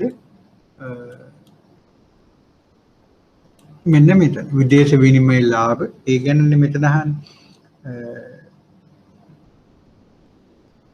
විනිමය අනුපාත වෙනස් වීම නිසා හෝ රත්රන් හෝ විදේශ මුදල් වලින් ඒක දක්වා ඇති සුද්ධ වත්කම් හෝ වගකීම් වලින් ඇතිවන ලාභ අලාභ. එහෙනම් අන්න ඒකදී අපිට කියන්න පුළුවන් මේ විදේශ විනිමය ලාභ ඉවත් කරනවා විදේශ විනිමය අලාභ සම්මුතිත ලාභයන්ගෙන් අවශෝධනය කරන මෙන්න මේ ටික කියන්න පුළුවන්. ඊළඟට ඔයාලට මේකෙදි සඳහන් කරන්න පුළුවන් IRR ගිණුම සහ MRR ගිණුම මේ දෙක මම දුන්නා. අන්න ඒ ගිණුම් වලට මේවා මාරු කරනවා කියලා අපිට කියන්න පුළුවන්. මම මෙතනදී මේ රිවිෂන් එකක් නෙමෙයි මෙතන අදහස් කරන්නේ මේකෙදි අහන ප්‍රශ්න මොනවද කියලා ඔයාලට අවබෝධයක් ගන්න. මොකද දැන් ඔයාලගෙන් දැන් ඔයාලා හිතුවොත් මේ ප්‍රශ්න පත්‍ර දෙකම දිහා බලද්දි මොනවද මේ තියෙන ටිකෙන් හැමදාම අහන ප්‍රශ්න තමයි මේවා තියෙන්නේ. ඒක නිසා මේක මේ තර්කය මොකක්ද? මේක අහනවා විනිමය අනුපාත වෙනස් වීම නිසා රත්රන් හෝ විදේශ මුදල් ඒකක වලින් දක්වා ඇති සුද්ධ වත්කම් හෝ වගකීම් වලින් ඇතිවන ලාභ අලාභ ගිණුම් ගත කළ යුතු ආකාරය පිළිබඳව මුදල් නීති පන්තිෙහි දක්වා ඇති ගිණුම් ප්‍රතිපත්තිය මොකක්ද? එහෙනම් අපිට කියන්න පුළුවන් මුදල් නීති පන්තියට අනුව සහ මුදල් මණ්ඩලය විසින් අනුමත කරන ලද ශ්‍රී ලංකා මහා බැංකුවේ ලාභ බෙදා හැරීමේ ප්‍රතිපත්තියට අනුකූලව 2018 වසරේ සිට බලපැවැත්වෙන පරිදි පහත දැක්වෙන ගැළපීම් කරනවා. එහෙනම් ඒකෙදි කියනවා විදේශ විනිමය ලාභ ඉවත් කරනු ලැබේ. විදේශ විනිමය අලාභ සමුච්චිත. එහෙම නැත්නම් එතෙක් ඒ විදිහට මේ එකතු වෙලා තියෙන ලාභයන්ගෙන් අවශෝෂණය කිරීමට ප්‍රමාණවත් වෙන තෙක් පමණක් ඉවත් කරනවා. ඒ කියන්නේ මෙච්චර කල් ගිණුම් වල මේ විදිහට අපි වෙන් කරගෙන සංචිතයක් තියෙනවා නම් එකෙන් කපා හරිනවා. ඊටත් වඩා තියෙන නම් විනිමය අලාභයක් මොකද කරන්නේ? ඒ අවුරුද්දේ ලාභයෙන් ඒක ඉවත් කරනවා. ලාභයෙන්ුත් කපා හරිනවා කියන්නේ. ඊළඟට විදේශවත් ඒ ටික කිව්වහම ඇති ඒක තමයි මෙතනට අදාළ වහන්නේ. එතකොට ඒකේ රැෂනල් එක අහනවා. ඒකට අපිට කියන්න තියෙන්නේ ඒවා සත්‍ය ලෙස උපයපු ඒවත් නෙමෙයි. විනිමය අනුපාතික වගේ දේවල් නිරන්තරයෙන් වෙනස් වෙනවා. ඒ වෙනස් වීම නිසා මේ සටහන් කරන ලාභයක් මිසක් සත්‍ය වශයෙන් උපයපු එකක් නෙමෙයි. ඒ විදිහට අපි සඳහන් කරලා ඒ විදිහට ලාභ ඔක්කොම ඒවා ඉවත් නොකර අරගෙන උපයපු නැතිවත් අරගෙන අපි රජයට ඒකාබද්ධ මුදලට මුදල් ලබා දෙනවා කියන්නේ මොකද්ද? එක අතකින් නොයිපයු ලාභයක් එතන සටහන්. අනිත් පැත්තෙන් මොකද්ද වෙන්නේ? ගොඩාක් මුදල් සැපයීම තා ශීඝ්‍ර ලෙස ඉහළ යනවා. ඒ විදිහට ඒ විදේශ විනිමය ලාභ ඒ ලාභත් එකතු කරලා රජයට ලබා දීමට. ඒකට එහෙනම් අපිට මුදල් ප්‍රතිපත්තිය ක්‍රියාත්මක කරන්නත් ඒකෙන් බාධා එනවා. නොයිපයු දේවල් වලටත් විදේශ විනිමය සටහන් කරනු ලැබූ ලාභ ඒ විදිහට වෙළඳපළට යෑමෙන් මුදල් සැපයීම ඉහළ යාමක්. ඊළඟ ප්‍රශ්නය අහනවා ලාභ අලාභ හෝ ප්‍රාග්ධනයේ පදනම් කොටගෙන මහ බැංකු සහ වාණිජ්‍ය බැංකු වැනි අනෙකුත් මූල්‍ය ආයතන සංසන්දනය කළ නොහැකිය. මෙම ප්‍රකාශනය සමග ඔබ එකඟ වන්නේද වූ සුදුසු හේතු සහ උදාහරණ සහිතව ඔබගේ පිළිතුරු පැහැදිලි කරන්න. එතකොට මේකෙදි කියන්න පුළුවන් අපිට අර කියපුම දේ මහ බැංකුව කියන වෙනත් ආයතන පිටවල තියෙන්නේ මොකද්ද? ඒ අන පනත් අනුව අපි ඒවා කතා කරා. දැන් අපි ගත්තොත් බැංකු පන්ත අනුව බැංකු තියෙනවා. ඊළඟට සමාගම් පන්ත අනුව සමාගම් තියෙනවා නේ. හවුල් ව්‍යාපාර පන්ත වෙන්න පුළුවන්. ඒවයින් එකම අරමුණ මොකද්ද? ලාභ ලැබීම. නමුත් මහ බැංකුව පිටවල තියෙන මූල්‍ය නීති පන්තට අනුව මූල්‍ය නීති පන්තට අනුව මහ බැංකුවේ අරමුණු විදිහට අපි සටහන් කරගන්නේ මොකද්ද? අපි සටහන් කරන්නේ ආර්ථික හාමිල ස්ථායීතාවක් මූල්‍ය ක්‍රමයේ ස්ථායීතාව. ඒකට ඒවා කොච්චර දුරට සාක්ෂාත් කරගත්තද කියන පදනම මත තමයි මහ බැංකුවේ කාර්යක්ෂමතාවය මනින්නේ. නමුත් වෙනත් ආයතනවල කාර්යක්ෂමතාවය මනින්නේ කොච්චර ලාභ ලැබුවද. දමනය පාලනය කෙරුවද, ආර්ථික වර්ධන වේගය වැඩි කෙරුවද, ඒක පුද්ගල ආදායම් වැඩි වුණාද, අනෙකුත් ආර්ථික දර්ශකයන් යහපත් මන්දමින් පවත්වාගෙන ගියාද, ඔන්න ඕවා මත තමයි මහ බැංකුවේ සාර්ථකත්වය. අන්න ඒක නිසා ව්‍යවස්ථානුකූලවම මහ බැංකුවේ අරමුණු වෙන්නේ ලාභ ලැබීම නෙවෙයි, අර ආර්ථික හාමිල ස්ථායීතාවක් මූල්‍ය ක්‍රමී ස්ථායීතාවක් ළඟා කර ගැනීම. එහෙම නැතුව අර අනෙකුත් බැංකු සමාගමක් වෙනත් පෞද්ගලික ආයතනයක් වගේ ලාභ ඉපීමට කටයුතු කිරීම නෙවෙයි. ඒකයි මේකට විශේෂයෙන්ම වෙනත් පනතක් තුළින් බලතල් ලබා දෙන්නේ. අනිත් පැත්තට ගත්තාම මහ බැංකුවේ කටයුතු සම්බන්ධයෙන් බලපුවාම මොකද්ද සිද්ධ වෙන්නේ? අපි කිව්වා මේ පොලි අනුපාතික සහ විනිමය අනුපාතික තීරණය කිරීමේ අධිකාරී බලය මහ බැංකුවට හිමි වෙනවා. එහෙනම් ඒක නිසා මොකද්ද වෙන්නේ? ඒ විදිහට ලාභ මත කටයුතු කරන්න ක්‍රියා කරුවොත් එහෙම යාලා ලාභය මත ක්‍රියා කරනවා මිසක් ඊට අමතරව අර මූලික අරමුණු ගැන කටයුතු කිරීමක් නොවේනේ. මේ ඒවා පසෙකලා කටයුතු කිරීමක් වෙනවා. දැන් මේ ප්‍රශ්නේ ගත්තත් අන්න මේ විදිහට අර එකම දේවල් තමයි මේ විදිහට අහගෙන යන්නේ. අපි ඕන තව ප්‍රශ්න පත්‍රයක් ගාලා මුල් එකක් තියෙනවා. මුල්ම එකක් මං ගාව තියෙනවා 2014 සැප්තැම්බර් වල. ඒක ඔයාලා දැන් මම හිතනවා මේ ප්‍රශ්න පත්‍ර ඔක්කොම ළඟට අරගෙන එක තැන ලියාගෙන ඇති කියලා. මං කිව්වා එහෙම ලියාගත්තොත් මේ ප්‍රශ්න මේක එක පාරින්ම අපිට ඉවර කරන්න පුළුවන්. මොකද මේ හැම එකම ගොඩක් වෙලාවට රිපීට් වෙන ප්‍රශ්න තියෙනවා. දැන් මේකෙදි බලමු ශ්‍රී ලංකා මහ බැංකුව දැන් මේකේ තියෙනවා දෙවෙනි එක විදිහට ලෝකයේ පුරා මහ බැංකුවල මූල්‍ය ප්‍රකාශ ව්‍යාපාරික ආයතනවල මූල්‍ය ප්‍රකාශනට වඩා වෙනස් වේ. එම නිසාම මහ බැංකුවලට සමහර කටයුතු සම්බන්ධයෙන් තමන්ටම ආවේනික වූ ගිණුම් ලැබීමේ ක්‍රමවේදයක් භාවිතා කිරීමට විශේෂිත වූ නීතිමය ප්‍රතිපාදන ඇත. මේ සඳහා මුදල් නීති පන්තියේ ඇතැම් ප්‍රතිපාදන මගින්ද ඉඩකඩ සලසා ඇත. ඒකේ අංක 1 අහනවා ශ්‍රී ලංකා මහ බැංකුවට ආදායම ඉපිය හැකි මූලාශ්‍ර මොනවාද? පැහැදිලි කරන්න. එනම් ඔයාලා මේ මූලාශ්‍ර විදිහට සටහන් කරන්නේ මොනවද? විදේශීය මූල්‍ය වත්කම් වලින්. එතකොට ඒ අනුව මොනවද ගන්න පුළුවන්? ලාභ උපයන්න පුළුවන්. සුරැකුම් පත්‍රවල නේද? ප්‍රාග්ධන ලාභ ඇති වෙන්න පුළුවන්. වෙළඳපොළ ලකුණු කිරීම මත ඇතිවන ප්‍රාග්ධන ලාභ කරන්න. ඇත්තටම සුරැකුම් පත්‍ර විකිණීම නිසා ඇතිවන ලාභයන් වෙන්න. ඊළඟට විදේශීය බැංකුවල මූල්‍ය ආයතනවල පවත්වාගෙන යන ගිණුම් මත ඇතිවන පොලී එනවා.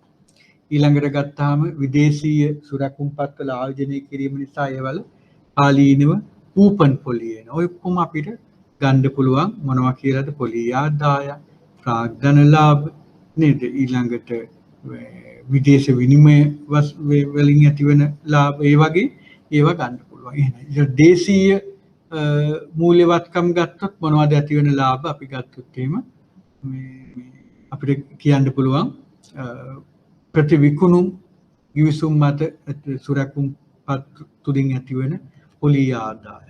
ඊළඟට නිත්‍ය ණය පහසුකම් ලබා දීම නිසා ඇතිවන පොලී ආදාය. රජයට භාණ්ඩාගාර බිල්පත් මිලට ගැනීම තුලින් ඇතිවන කූපන් පොලි ඒ වගේ ගන්න පුළුවන්. මේ භාණ්ඩාගාර බිල්පත් මිලට ගැනීම තුලින් ඇතිවන ඒ ලාභ. ඒකටත් ඇති වෙනවා ඒ ලාභ. ඒකට අන්න ඒවා ගන්න පුළුවන් අපිට මොනවා විදිහටද මහ බැංකුවට ආදායම් විය හැකි මූලාශ්‍ර විදිහට. බැංකුව වලට ණය දීම තුලින් මේ ඔක්කොම ටික ගන්න පුළුවන්. ඊළඟට ශ්‍රී ලංකා මහ බැංකුවේ මූල්‍ය තත්ත්ව ප්‍රකාශයේ වාර්තා වන ප්‍රධාන වත්කම් හා වගකීම් කවරේද? මොනවද ප්‍රධාන වත්කම් හා වගකීම්? ප්‍රධාන වත්කම් වෙන්නේ මොනවද? ඔයාලට අන්න ලියන්න පුළුවන් විදේශීය මූල්‍ය වත්කම්. විදාන මුදල්ලා මුදල් සමානයක්, විදේශ සුරකුම්පත්, ඊළඟට මොකක්ද අපි ඩෙරිවටිව්ස් එහෙම නැත්නම් ඩෙරිවටිව් අපි ඒකෙදි කිව්වා ගත්තොත් එහෙම ව්‍යුත්පන්න උපකරණ ඊළඟට මේ අනෙකුත් ඒ විදිහට ගන්න පුළුවන්. ඊළඟට දේශීය මූල්‍ය වත්කම් ඊට රජයේ සුරකුම්පත් ප්‍රතිවිකුණුම් ගිවිසුම් මත වන සුරකුම්පත් ඊළඟට අපි කිව්වා මේ තව ගන්න පුළුවන් නිත්‍ය ණය පහසුකම් නේ ඊළඟට ගන්න පුළුවන් වත්කම් විදිහට අනෙකුත් අර ඔක්කොම ඒවා ටික කියන්නේ IMF එකේ ඒවා ඒ වගේ ඒවා ගන්න පුළුවන්. අර අපි කියපු ලිස්ට් එකමයි. ඊට වගකීමුත් අපිට ගන්න පුළුවන් මොනවද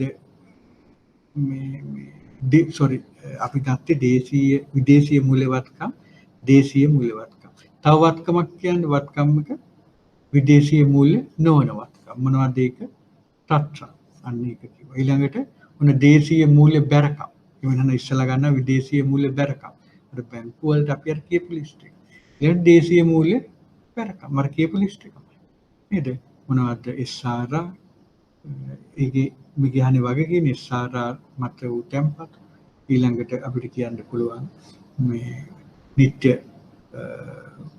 තැන්පතු පහසුකම් ප්‍රතිමිලදී ගැනුම් ගිවිසුම් මත අන්න ඒවා ටික අර ප්‍රධාන එකේ තියෙන ආදායම් වියදම් ටික තමයි අපිට කියන්නේ මේ වත්කම් සහ වගකීම් තමයි කියන්නේ. ඔය අයිටම්ස් පහ කිව්වා නම් මම මේකෙත් ලියලා තියෙනවා බෝඩ් එකේ විදේශීය මූල්‍ය වත්කම් දේශීය මූල්‍ය වත්කම් විදේශීය මූල්‍ය නොවන වත්කම් දේශීය මූල්‍ය ඔය එක එකට අයිටම්ස් ටික දාන්න. එතකොට ඒකට උත්තරේ කියන්න පුළුවන්. අතට මේකත් හැම වෙලාවෙම එන ප්‍රශ්නයක්. දැන් ඊ ප්‍රශ්නපත්‍ර දෙකේම අපි කතා කරා. දැන් විනිමය ඊළඟට මේවා වාණිජ බැංකුවකින් වෙනස් වන්නේ මොකද? වාණිජ බැංකුවල මේ තියෙන්නේ ඒවා ගත්තාම එයාලගේ වත්කම් වගකීම් තියෙනවා ඒවල ද්‍රවශීලතාවය. නමුත් මහ බැංකුවේ ශේෂපත්‍රය තුල විදේශීය මූල්‍ය වත්කම් හා වගකීම් දේශීය මූල්‍ය වත්කම් හා වගකීම් වෙන වෙනම දක්වලා තියෙනවා. මොකද්ද ඒකෙන් හේතුව වෙනස් වෙන්නේ? මහ බැංකුවේ විදේශීය මූල්‍ය වත්කම් වගකීම් තියෙන මොනවටද? සංචිත කළමනාකරණය. ඊළඟට දේශීය මූල්‍ය වත්කම් වගකීම් ප්‍රධාන වශයෙන් තියෙන මුදල් ප්‍රතිපත්තිය ක්‍රියාත්මක කරන සහ රජයේ නියෝජිත විදියට අර ණය සැපයීම නිසා ඇති වෙනවා. මේවා ටික එතකොට මේවා අමාරු ප්‍රශ්න නෙවෙයි. විනිමය අනුපාතික වෙනස් වීම හේතුවෙන් විදේශ වත්කම් ප්‍රත්‍යාගණණයෙන් ඇතිවන ලාභ වලාභ ලාභයට බලපාන ආකාරන ලාභ බෙදා හැරීමේ ප්‍රතිපත්ති. මේ ඉස්සෙල්ලා කිව්ත් ඒකම අහලා තිබුණා. මම ඒකයි කියන්නේ මේවා රිපීට් කරන ප්‍රශ්න. මේක ප්‍රශ්නයක් ගත්තාම නැවත නැවත ආයෙ උත්තර ලියන්න අවශ්‍ය වෙන්නේ ප්‍රශ්න පත්‍රය එක දිගට තියාගත්තොත් ප්‍රතිපීට් වෙනවා. ඊළඟට ශ්‍රී ලංකා මහ බැංකුව අවදානම් කළමනාකරණයේදී ලාභ අපේක්ෂාවෙන් කටයුතු කරන්නේද නැත. ඒ හොඳයි දැන් මම මේ කොටස කරන්න බලාපොරොත්තු වෙනවා ඔයගොල්ලන්ට මහ බැංකුවේ මේ ශේෂපත්‍ර සම්බන්ධයෙන් වන අවදානම් කළමනාකරණය. ඒක මම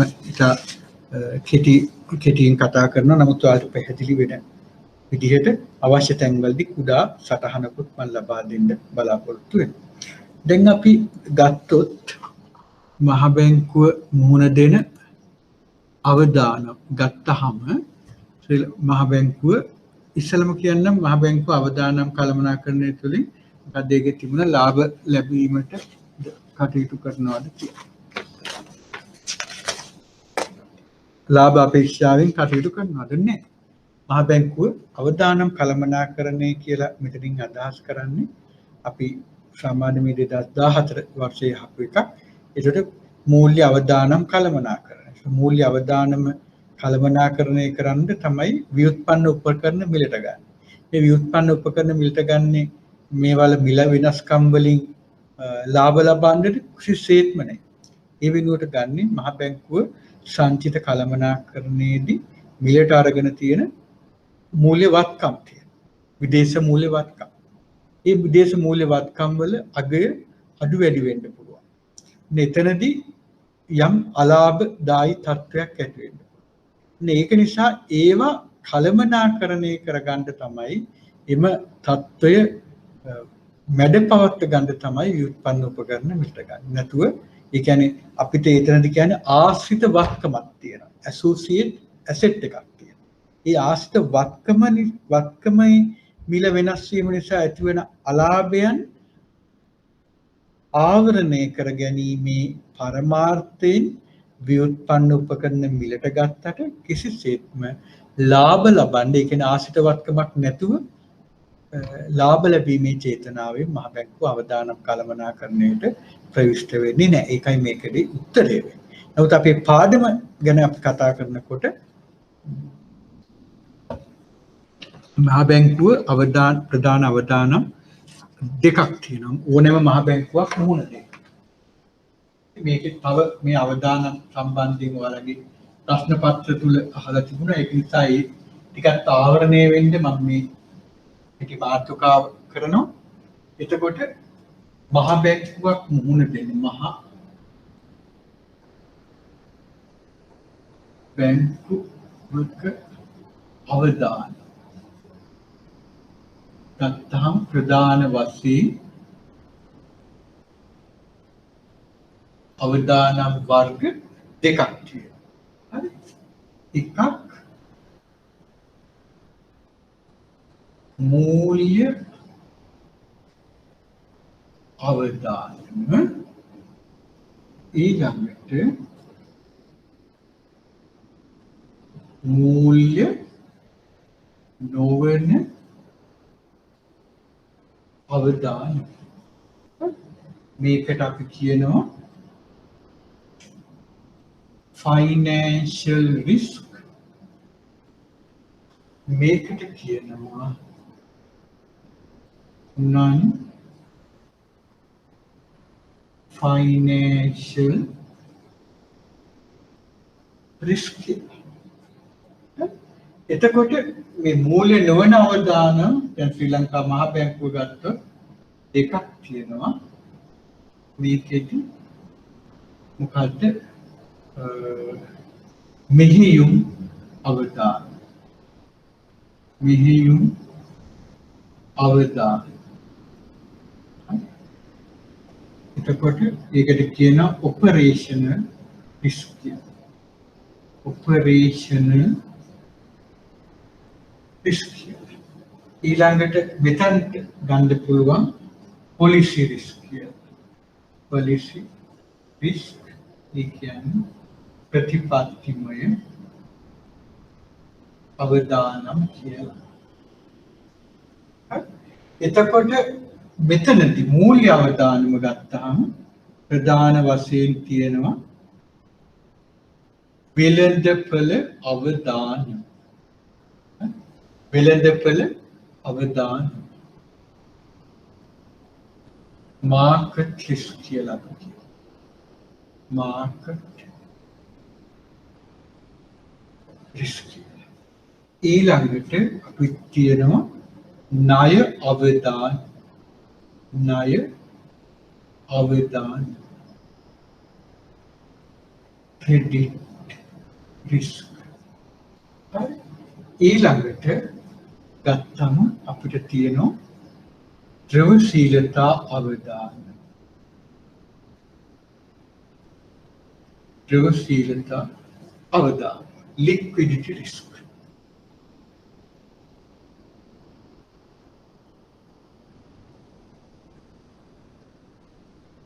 ඔයාලට මේක ලියාගන්න පුළුවන්. එහෙනම් මහ බැංකුවක අවදානම් කළමනාකරණය ගැන කතා කරනකොට ඕනෑම මහ බැංකුවක් මුහුණ දෙන අවදානම් වර්ග දෙකක් තියෙනවා. එකක් මූල්‍ය අවදානම, අනිත් එක මූල්‍ය නොවන අවදානම. මූල්‍ය අවදානම කියන එක ප්‍රධාන වශයෙන් ගොඩක් තියෙන්න පුළුවන්. ඊගේ ලීගල් රිස්ක් එකේ නම් ප්‍රධාන වශයෙන් ඒවා ගත්තොත් වෙළඳපොළ අවදානම, ණය අවදානම, ද්‍රවශීලතා අවදානම. වෙළඳපොළ අවදානම කියන එක අපිට ගන්න පුළුවන්. මේ වෙළඳපොළ අවදානම ගැන කිව්වා දෙකක් තියෙනවා.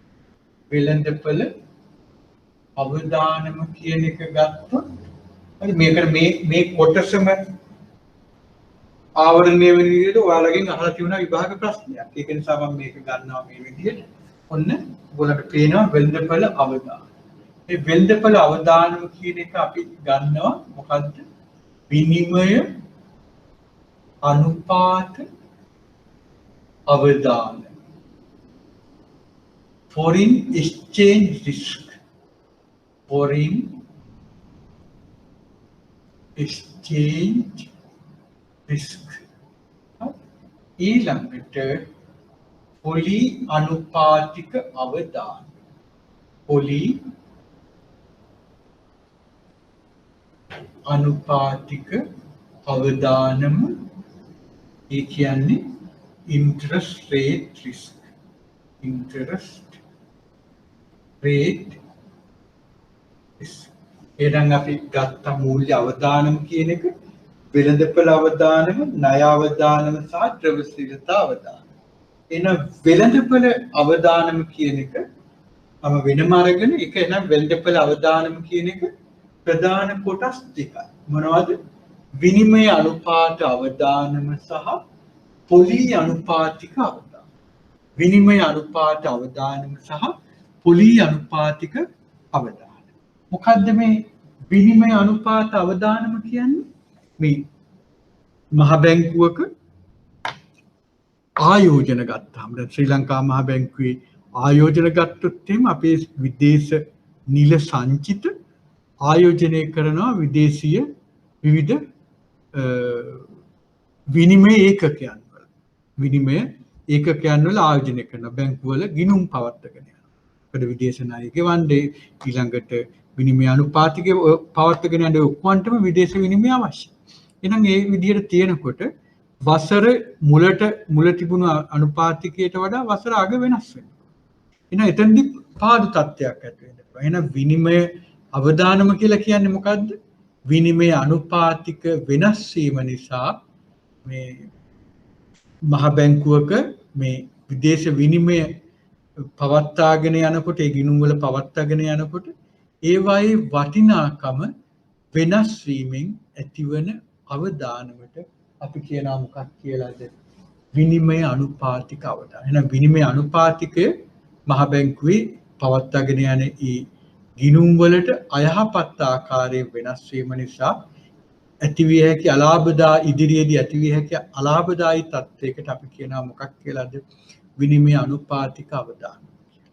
ඊළඟට පොලි අනුපාතික අවදානම කියන්නේ අර වගේම මහ බැංකුව විදේශීය මේ සුරැකුම්පත්වල ආයෝජනය කරනවා. සුරැකුම්පත්වල වෙළඳපළ මිල සහ පොලි අනුපාතික අතර තියෙන්නේ ප්‍රතිලෝම සම්බන්ධයක් කියලා මම ඕගොල්ලන්ට මේ ඉස්සර කියලා තියෙනවා.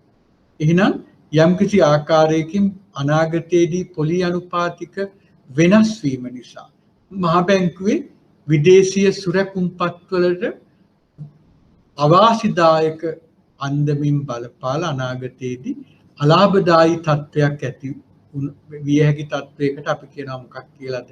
පොලි අනුපාතික අවදානම කියලා. පොලි අනුපාතික අනාගතයේදී ඉහළ ගියොත් වර්තමානයේ තියෙන ආයෝජන කලබතුල තියෙන සුරැකුම්පත්වල වෙළඳපළ මිල ගණන් අඩු වෙනවා. අන්න ඒක නිසා එහෙනම් අපිට කියන්න පුළුවන් වෙළඳපළ අවදානම කියන එක විනිමය අනුපාතික වෙනස් වීම නිසා ඇතිවිය හැකි අවදානකාරී කියන්නේ මේ අලාභදායි තත්ත්වයක් හරි එහෙම නැත්නම් පොලි අනුපාතික වෙනස් වීම නිසා ඇතිවිය හැකි අලාභදායි තත්ත්වයක් කියන කොටස් දෙකකට බෙදෙනවා. හරිනේ. ඊළඟට අපි ගත්තොත් ණය අවදානම කියලා කියන්නේ මහ බැංකුව ආයෝජනය කරනවා. ඒකට ඒ ආයෝජනය කරපුවාම ඒ පොලි ඒකට නියමිත පොලිය හෝ මුල් මුදල ආපසු අය කර ගැනීමට නොහැකි වන තත්ත්වයකට අපි කියනවා මොකක් කියලාද? ණය අවදානම කියලා. වෙළඳපළ අවදානම, ණය අවදානම. ඊළඟට ගත්තාම ද්‍රව්‍යශීලතා අවදානම කියන්නේ මහ බැංකුව ඉදිරියේදී කළ යුතු යම් යම් වගකීම් පියවන්න ඕන. අපි හිතමු රජය වෙනුවෙන් ණය ගෙවනවා. ඒකට ඒක එන්නේ අපි හිතමු අගෝස්තු 10 වෙනිදා. නමුත් එදාට ගෙවා ගන්න නොහැකි වෙනවා. මොකද අපේ ආයෝජන කලඹ ඒ දින වකවානු බලලා අපි එදාට මැචුව වෙන විදිහට ඒවා ඉදාට ආපසු ලබා ගන්න පුළුවන් විදිහට ආයෝජනය කරලා නැහැ. එහෙම අවස්ථාවක් ආවොත් අපිට විදේශීය ණය සහ පොලි ගෙවන්න බෑ. ඒකට අපි කියනවා මොකක්ද කියලාද? ද්‍රවශීලතා අවදානම. නමුත් මහ බැංකුව තුල තියෙනවා විදේශීය ආයෝජන තියෙනවා මේ නිල සංචිත නිසා ඊළඟට අභ්‍යන්තර අරමුදල් තියෙනවා EPF අරමුදල් තියෙනවා ඒවා ආයෝජනය කරනවා ඒ වගේදී මේ ද්‍රවශීලතා අවදානම් වෙන්න පුළුවන් යම්කිසි ගෙවීමක් කරන්න තියෙනවා නමුත් එදාට මුදල් නොමැතියි. එහෙනම් එහෙම ගත්තොත් මේ මූල්‍ය අවදානම කියන එක වෙළඳපොළ අවදානම ඒ යටේ විනිමය අනුපාතික අවදානම සහ පොලි අනුපාතික අවදානම ඊළඟට ණය අවදානම ද්‍රවශීලතා අවදානම කියලා කොටස් වලට අපිට බෙදන්න පුළුවන්. එහෙනම් දැන් ඔයගොල්ලෝ දන්නවා මහ බැංකුවක අවදානම් ගත්තාම මූල්‍ය අවදානම් කියන්නේ මොනවද? ඊළඟට මේ මූල්‍ය නොවන අවදානම් කියන්නේ non financial risk කියන එක අපි කොටස් දෙකකට බෙදලා තියෙනවා. මොකද්ද? මෙහෙයුම් අවදානමයි ඒ කියන්න පුළුවන් මෙහෙයුම් නොවන අවදානම විශේෂයෙන්ම ප්‍රතිපත්තිමය අවදානම් policy risk කියලා කියනවා. strategic risk කියලා කියනවා. හරි ඒ වගේ budget risk කියලා කියනවා. වගේ ගොඩක් අවදානම් වර්ග තියෙන්න පුළුවන්. දැන් මෙතනදී මේ මෙහෙයුම් අවදානම කියන්නේ අපි දන්නවා මිනිස්සු නේ people කියලා කියන මිනිස්සු නිසා ඇති වෙන්න පුළුවන්. ඊළඟ systems වල තියෙන ගැටලුකාරී තත්ත්වයක් නිසා නේ ඊට වෙනත් බාහිර තත්ත්වයන් වෙනස් වීම නිසා ඔය වගේ විවිධාකාරයකින් මේ ඔපරේෂනල් රිස්ක් නැත්නම් මෙහෙයුම් අවදානම් වෙන්න. දැන් ඒ වගේ මෙහෙයුම් අවදානම් තියෙනවා ඊළඟට මෙහෙයුම් නොවන අවදානම් තියෙනවා. සාමාන්‍යයෙන් මම මේ කොටස් දෙකකට බෙදුවේ මෙහෙයුම් අවදානම් කියන එක අපෙන් අහුවොත් මෙච්චර කාල අහලා නැහැ. නමුත් අහුවොත් ඒ දෙපාර්තමේන්තු විසින් තමන්ගේ දැන් මහ බැංකුව ගත්තොත් මහ බැංකුවේ පවතින දෙපාර්තමේන්තු විසින් ඒකට අපි කියනවා පළමු පෙළ කියලා කියන්නේ first line of defense කියලා කියනවා. ඒ පළමු පෙළ දෙපාර්තමේන්තු විසින් ඒක කළමනාකරණය කරගන්න. ඊළඟට මේ strategic risk, policy risk ඒ වගේ ප්‍රතිපත්තිමය අවදානම් ආවොත් ඒවා ඉහළින් ඒ කියන්නේ මුදල් මණ්ඩලය විසින් ඒවා කළමනාකරණය කරන්න කටයුතු කරන්න. අනේ මේ විදිහට තමයි මේ අවදානම් ස්ට්‍රක්චර් එක හැදිලා තියෙන්නේ. එහෙනම් මම දැන් අපි ගත්තොත් එහෙම අවදානම් තියෙනවා නම් ඒ අවදානම් කළමනාකරණය කරගන්නත් අවශ්‍යයි. එහෙනම් අපි මහ බැංකුවක ශ්‍රී ලංකා මහ බැංකුව ගත්තාම මේ ගිණුම් ප්‍රකාශන එක බැලුවා කොහොමද මේ අවදානම් විශේෂයෙන්ම මූල්‍ය අවදානම් කියන එක කළමනාකරණය කරගන්න කියන එක මම මෙතනදී පැහැදිලි කිරීමක් කරන්න. මම හිතන්නේ ඔක්කොම දෙනා මේක ලියා ගන්න ඇති කියලා. මම ඕනනම් විනාඩි තව 3ක් විතර දෙන්නම් මේක ලියා ගන්න.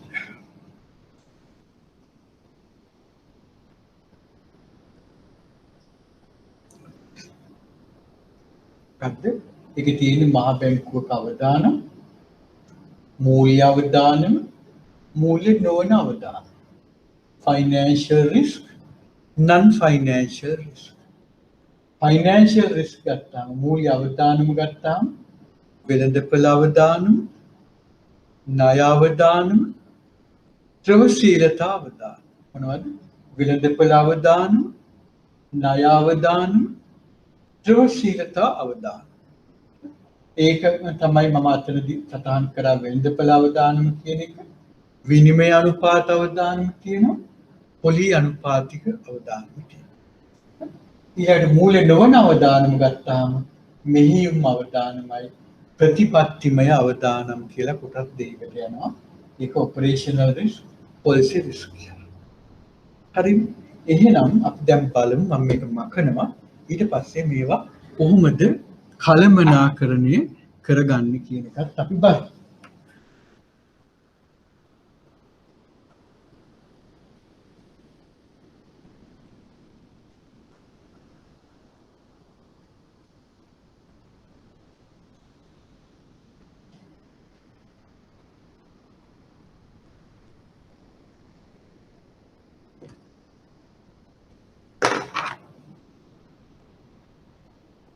මම මෙතනින් දානවා ඔයගොල්ලන්ට තේරෙනවා මොකද්ද අවදානම්.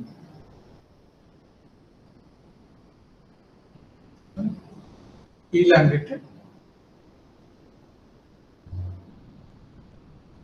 මැනීම කොහොමද මනින්නේ ඊළඟට කලමනා කරන මැනීම අපිට හැම එකටම දෙන්න බෑ නමුත් දෙන්න පුළුවන් ඒවට අපිට දෙන්න අපි ගමු ඉස්සෙල්ලම මොනවද වෙළඳපළ අවදානම් වෙළඳපළ අවදානම් ඒ යටතේ අපි ගත්තා ඉස්සෙල්ලම ඔන්න විනිමය අනුපාතික අවදානම් විනිමය අනුපාතික අවදානම් හරි එහෙනම් මේ විනිමය අනුපාතික අවදානම කියන එක අපි ගොඩක් මිනුම් තියෙනවා ශ්‍රී ලංකා මහ බැංකුව තුළ අපි මනින්නේ මේ එක වල මේ දෙක වෙන වෙනම දා ගන්නවටත් වඩා වෙළඳපළ අවදානම් කියලා කම මේක තියෙනවා විනිමය අනුපාතිකයි පොලි අනුපාතිකයි දෙක ගොඩක් කම්ප්ලිකේටඩ් වෙන එක නවත්ත ගන්න. එහෙනම් මම මෙතන ලියන්න මොකද්ද foreign exchange risk කියන එකයි interest rate risk කියන දෙකම තියෙනවා මේ. එහෙනම් මේක මනින්නේ අපි ගන්නවා ඒකට ඉංග්‍රීසි වචන ලියමු modified duration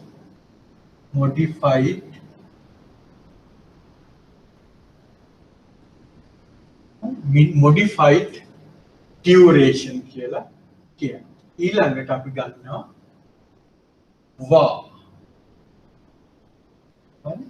ඊළඟට සීවා conditional var මෙන්න මිනුම් තුන මොනවද මේ පොලි අනුපාතික සහ විනිමය අනුපාතික තුලින් ඇතිවන වෙළඳපළ අවදානම කියන එක මහ බැංකුව මනින්නේ modified duration var සීවා කියන එක මම හිතන්නේ මේකක්වත් ඔයාලගෙන් කියන්නේ තේරුමයි කියලා නමුත් මම නිකන් කිව්වොත් මේ modified duration කියලා කියන්නේ අපි හිතමු පොලි අනුපාතික 100%කින් වැඩි වුණා.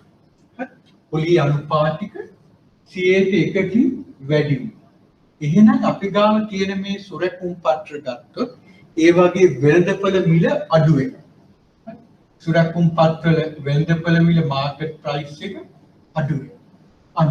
එහෙනම් ඒක කොච්චරද කියන එක තමයි මෙතනදී බලන්නේ. මේකෙදි බලන්නේ ඒක. එහෙනම් පොලි අනුපාතික වල 100%ක වෙනස් වීම නිසා සොරකුම් පත්වල වෙළඳපළ මිල කොච්චර ප්‍රමාණයකින් අඩු වෙයිද කියලා බලන්න. එහෙනම් වා කියන එකෙත් අපි බලන්නේ ඒකෙන් ගන්නවා යම්කිසි confidence level එකක් කියනවා. අපි confidence level කියලා 95ක සමහර රටවල් බලනවා 99ට බලනවා. ඒ වගේ යම් මොනවද probability එකක් සම්භාවිතාවක් අරගෙන ඒ සම්භාවිතාව යටි මේ තියෙන වෙළඳපළ තත්ත්වයන් මත මේවායේ අගය කොච්චර දුරකින් අඩු වෙයිද කියන එක බලන්න. ඊට පස්සේ ඒක සංඛ්‍යාත්මකව කියනවා. අන්න එහෙම සීවා කියන්නේ ඊටත් වඩා එහාට යනවා. ඒක අපි මම මෙතනදී ගොඩාක් පැහැදිලි කරන්නේ දැන් අපි මේ විදිහට probability එක ගත්තොත් එහෙම මේ වා කියන එකටත් වඩා ඔබට ගිහින් මෙන්න මේ හරියදී ඇති විය හැකි අලාභදායී තත්ත්වයක් බලනවා ඊටත් වඩා ඒ කියන්නේ මේටත් වඩා තවත් අලාභ ඇති කන්ඩිෂනල් එක ඒකෙදි වැටි විය හැකි තත්ත්වයක්. එහෙනම් මේ විදිහට මේවයින් තේරුම අහන්නේ නම් අපි මේ කොහොමද මනින්නේ කියලා හැම modified duration වා සීවා. ඒක තමයි වෙළඳපළ අවදානම්. ඒ කලමනාකරණය කරන්නේ මේවට යම් මිනිටි කියන්නේ අපි කියන්න පුළුවන් බෙන්ච්මාර්ක් එකක් කියලා. හරි? බෙන්ච්මාර්ක් එක බෙන්ච්මාර්ක් නියම කිරීම කියලා. නියම කිරීම. ඒ කියන්නේ මහ බැංකුව කියනවා මුදල් මණ්ඩලයෙන් කියනවා අපි දෙන්නේ modified duration එක විදිහට අපි කියනවා මාස ගණන් වලින් කියනවා මාස 6යි දෙන්නේ. ඊට වඩා දෙන්නේ නැහැ. එහෙනම් ඒක තමයි ඒ අවදානම දැරීමට කැමැති මට්ටම. අවදාන මාස 6යි. ඕනනම් මේකට පොඩ්ඩක් එහාට වෙන්න පුළුවන්. ඒ කියන්නේ එක්ක අපිට කියමු දැන් අවුරුදු 5ක් දෙන්න පුළුවන්. දීලා කියනවා මාස 6ක් මේකෙන් වෙනස් වෙන්න පුළුවන්. ටොලරන්ස් එක. එහෙනම් අපි කියනවා risk appetite risk tolerance කියලා. risk appetite කියන්නේ මුදල් මණ්ඩලය දෙන්නේ මේ modified duration කියලා අවුරුදු 5ක්. නමුත් 5.6ක් වෙන්නත් පුළුවන් 4.4ක් වෙන්න පුළුවන් deviate වෙන්න. අන්න ඒ විදිහට තමයි කළමනාකරන. ඊට වඩා එකක් දෙන්න. එහෙම දෙනවා නම් මොකද්ද කරන්න ඕන? සමහර සුරකුම් පත්‍ර විකුණලා අර මට්ටමට ගන්න පුළුවන් බෙන්ච්මාර්ක් එකට එන්න පුළුවන් සුරකුම් පත්‍ර මිලට ගන්න. හරි මේකෙන් එන ප්‍රශ්න වලට තිබුණොත් අනිත් දවසේ මගෙන් ඕනම ප්‍රශ්නයක් අහන්න මම පැහැදිලි කරන්නම් මේක රෙකෝඩින් එකක්. ඒක නිසා අවලට මේ අවස්ථාවේදී මොනවද යන තියෙන ප්‍රශ්න කියලා මට අහන්න බෑ. මේ ඕනම මේ කතා කරන ඒවයින් එන ප්‍රශ්න මට අහන්න මම මේ සෙන්සුරාදම ඊළඟ සෙන්සුරාදා ඊළඟ ආපහු ලයිව් ක්ලාස් එකකට එන්නේ. එතකොට මේ වයින් එන ප්‍රශ්න මම ඔයාලගෙන් අහන්නම් මොනවද තියෙන්නේ කියලා. ඒකින්ද තේරුම් නැති වුණොත් එහෙම මට කියන්න. එතකොට අන්න ඒ වගේ. හරි එතකොට ඒ වගේ බෙන්ච්මාර්ක් කියනවා. වා එක ගත්තොත් සී වා එක ගත්තොත් අපි කියනවා නමුත් මෙච්චර මිලියන මෙච්චර ගානක ලොස් එකක් ඇති වුණාට මුළු එකකින් මුළු පෝර්ට්ෆෝලියෝ එකකින් 100%කට වඩා අඩු. 102කට වඩා අඩු. අන්න ඊට වඩා අපි එහාට යන්න දෙන්නේ නැහැ. එහෙම යනවා නම් ඒක නැවත සකස් කරන්න ඕන. ඒක එහෙම නොවන විදිහට. අන්න කළමනාකරණය කරන ක්‍රමේන විලදපල අවදානම ඒ කියන්නේ පොලි අනුපාතික තුලින් සහ මේ විනිමය අනුපාතික තුලින් වෙනස් වෙන්න පුළුවන්. ඒක නිසා ඇති වෙන්න පුළුවන් අවදානම ඒවා වෙනස් වීම නිසා ඒක මනින්නේ මහ බැංකුව මේවයි කළමනාකරණය කරන්නේ ඒවට බෙන්ච්මාර්ක් දීලා. හරිද? අවදානම තියෙනවා වෙළඳපොළ අවදානම. ඒ කියන්නේ පොලි අනුපාතික සහ විනිමය අනුපාතික වෙනස් වීම නිසා ඇති වෙන අවදානම. ඒවා මනින්නේ modified duration වාසා සීවා ඔස්සේ. ඊටකොට ඒක කළමනාකරණය කරන්නේ ඒ වයින් දරා ගන්න පුළුවන් මට්ටම කියනවා. මීට වඩා බෑ. ඒව වෙනස් වෙනවා නම් ඒක හැම දෛනිකව හැම මොහොතේම ඒවා ගැන බලලා ඒ විදිහට සුරකුම් පත්‍ර සමහර ඒවා වැඩි මේ පාඩු ඇති වෙන්න පුළුවන් ඒවා විකුණන්න ඕන අනාගතයේදී හොඳ ඒවා ගන්න ඕන. අන්න මේ විදිහට කියනවා මේ වෙළඳපොළ අවදානම ගන්න බෙන්ච්මාර්ක් සෙට් කරනවා කියලා කියනවා. හරිද? ඊළඟට අපි ගත්ත මොකක් කියලාද? අපි ගත්තා ක්‍රෙඩිට් රිස්ක් නැත්නම් ණය අවදාන. ඔන්න ණය අවදාන. හරි? ණය අවදානම මනින්නේ දෛනිකව හරි? දෛනිකව වෙළඳපොළ තත්ත්වය පිළිබඳව නිරීක්ෂණය කිරීම. එහෙනම් අපි දැන් අපි හිතමු අපි දාලා තියෙනවා ඇමරිකාවේ තියෙන ෆෙඩරල් රිසර්ව් එක. ඊළඟට අපි හිතමු ECB වල තියෙන ඒවා වල. ඊළඟට යුරෝපයේ තියෙන මේ ප්‍රාදේශීය ආණ්ඩුවක් විසින් නිකුත් කරපු සුරකුම් පත්‍රවල. ඒකට ඒවා පිළිබඳව දෛනිකව තමන්ගේ පෝර්ට්ෆෝලියෝ එක ගැන පිළිබඳව මේවට බ්ලූම්බර්ග් රොයිටර්ස් වගේ ඒවයින් ක්ෂණිකව එන තොරතුරු පිළිබඳව අවධානයෙන් ඉන්නවා. අවධානයෙන් ඉඳලා කරලා මොකක්ද දැන් අහවල් බැංකුවේ බිඳ වැටීමක්. නේ අපි හිතමු X කියන බැංකුව අන්න බැංක්‍රප්ට් වෙලා. එහෙම නැත්නම් ද්‍රවශීලතාව නැහැ. එහෙනම් අපි ඒවා තියෙනවා අපි මොකද්ද කරන්න ඕන? අපි ඒකට අවශ්‍ය පිළියම් ගන්න ඕන. එහෙනම් එහෙම දෛනික තත්ත්වය පිළිබඳ නිරීක්ෂණය කළමනාකරණය කරන්නේ කොහොමද?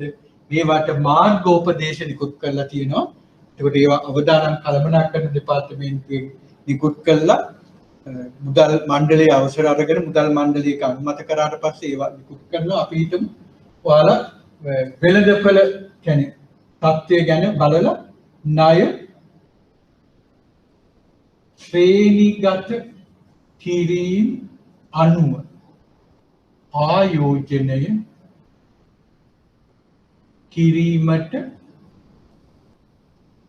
මාර්ගෝ මම පැහැදිලිව ලියන්න අකුරු කැත නිසා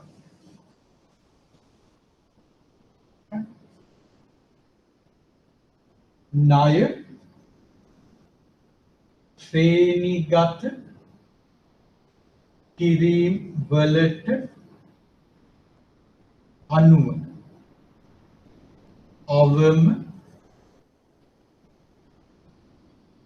අවම ණය ශ්‍රේණිගත කිරීම වලට අනුව ආයෝජන සඳහා තිබිය යුතු අවම ශ්‍රේණිගත අවශ්‍යතා නියම කිරීම. ඒකෙදි කියනවා ඔයාලා සංචිත කළමනාකරණය ගැන කතා කරනකොට ඔයාලා කතා කරා money market වෙළඳපොළ උපකරණ. එහෙනම් ඒවා කරන්න නම් ට්‍රිපල් A, ඒ කියන්නේ හොඳම ශ්‍රේණිගත කිරීම සහිත ආයතනවල ඉහළම ශ්‍රේණිගත කිරීම සහිත බැඳුම් කරවල විතරයි ආයෝජනය කරන්න පුළුවන් FI මේ fixed income securities කියන ඒවාට. අපි ගත්තොත් වෙළඳපොළ වෙළඳපොළ උපකරණවල money market instruments වල ආයෝජනය කරනවා නම් ඒ බැංකුවට තියෙන්න ඕන අපි ආයෝජනය කරන බැංකුවට ට්‍රිපල් A ඉහළම ශ්‍රේණිගත කිරීම සහිත තත්ත්වයක්. ඒකට Moody's, S&P ඔය වගේ ඒවා මේ Fitch කියන ඒ ආයතන විසින් නිකුත් කරන ණය ශ්‍රේණිගත කිරීම බලලා ඒවායේ සාමාන්‍ය අරගෙන අපි ගණනය කිරීමක් කරනවා. ඒ ගණනය කිරීම කරලා තමයි අපි ඒවල දෙන්නේ අවමයෙන් මෙන්න මේක තියෙන්න ඕන කියලා. හරි? ඊළඟට අපි ගත්තොත් මොනවද fixed income securities කියලා අපි කියනවා. ඒ කියන්නේ අර දිගු කාලින සුරකුම් පත්‍ර අපි ආයෝජනය කරනවා. එතකොට අපිට කියන්න පුළුවන් මේ රටේ මේ රටේ sovereign rate එක මේක තියෙන්න ඕන. රටේ ශ්‍රේණිගත කිරීම. ඊළඟට ඒ උපකරණයට ඒ ඉන්ස්ට්‍රුමන්ට්ස් වලට මේක තියෙන්න ඕන මේ ණය ශ්‍රේණිගත කිරීම තියෙන්න ඕන. ඒ ආයතනයේට මේ ශ්‍රේණිගත කිරීම තියෙන්න ඕන. ඒ වගේ මාර්ගෝපදේශ නිකුත් කරලා තියෙනවා. අන්නේ මාර්ගෝපදේශකයන්ට අනුව කටයුතු කිරීමෙන් පුළුවන් ඒක කළමනාකරණය. එහෙනම් දැන් අපි දන්නවා වෙළඳපොළ අවදානම මනින්නේ කොහොමද? ඒක කළමනාකරණය කරන්නේ කොහොමද? ඊළඟට ණය අවදානම කියන එක මනින්නේ කොහොමද? ඒක කළමනාකරණය කරගන්නේ කොහොමද? ඊළඟට අපි ගත්තොත් ද්‍රවශීලතා අවදාන. ද්‍රවශීලතා අවදාන මේක මනිනවට වඩා අපිට කියන්න පුළුවන් කළමනාකරණය කරන එක ගැන. ඒ කියන්නේ નિયમિત පරිදි හරි වගකීම් නැත්නම් ගෙවි පැන නගින දිනවලදී ද්‍රවශීලතාව ලැබෙන පරිදි ආයෝජනයන් සිදු කිරීම. එහෙනම් අපි දන්නවා අගෝස්තු 10 ගෙවන්න තියෙනවා. එහෙනම් අපි මොකද්ද කරන්නේ? අපි එදා ගෙවන්න තියෙන්නේ ඕස්ට්‍රේලියන් ඩොලර් වලින්. එහෙනම් අපි ඕස්ට්‍රේලියන් කරන්සි වලින් යම් ඕස්ට්‍රේලියාවේ තියෙන බැංකුවක අපි ආයෝජනය කරනවා නම් ඒක මැචුව වෙන්න ඕනේ. ඒක අපිට ලබා ගන්න පුළුවන් වෙන්න ඕනේ අගෝස්තු 10. අන්න ඒ විදිහට. එහෙනම් ඔන්න ඔය විදිහට අපිට පුළුවන් මේ ආයෝජනයන් මේ විදිහට අවදානම් කළමනාකරන. ඔයාලගේ විභාග ප්‍රශ්නයකට මේකම අපිට ලියන්න තියෙනවා. ඒක නිසා මේක ඔයගොල්ලෝ හොඳට මතක තියාගන්න අවශ්‍යයි. හරි. ඊළඟට අපි ගත්තොත් එහෙම අපි මෙහෙයුම් අවදානම් සහ නිකුත් අවදානම් මේ කළමනාකරණය කරගන්නේ කොහොමද කියලාත් අපි බලමු. මම ඒක පොදුවේ ගන්නම් ඔයාලට අර වෙනම දෙන එකක් නැහැ. ඒක මහ බැංකුව වලට අලුත් දෙයක්. ඒක ශ්‍රී ලංකා මහ බැංකුවටත් ඒක අලුත් දැන් ක්‍රියාත්මක වෙනවා. ඒකට ඒක නිසා එහෙනම් අපි ගමු මූල්‍ය නොවන අවදාන. මූල්‍ය නොවන අවදාන. මේවල තියෙනවා fraud risk කියලා කියනවා. ඒවා අර අපි දැන් මහ බැංකුව ගත්තොත් ඒ වගේ දේවල් 12ක් තියෙනවා අවදානම් වර්ග. මම හිතන්නේ ඒවා ඉතර අවශ්‍යයි කියලා. නම් අවශ්‍ය නම් මම නෝට් එකක් විදියට හරි දෙන්න පුළුවන්. cyber risk, people risk හරි අපි හිතමු. උදාහරණයක් අපි ගාමු මිනිසුන්. මිනිසුන් නිසා. හරි ඒ කියන්නේ අපි කියනවා people's risk කියලා. people's risk. ඊළඟට අපිට ගන්න පුළුවන් cyber risk. cyber risk නේද IT වගේ දේවල්. ඊළඟට fraud risk වංචා. fraud risk වගේ අවදානම් ගොඩාක් තියෙනවා. model risk කියලා තියෙනවා. model risk ඔය ඔක්කොම දේවල් ගත්තාම මේවට කරන්නේ මොකක්ද? මහ බැංකුවේ තියෙනවා කමිටු. ඒ කමිටු තුල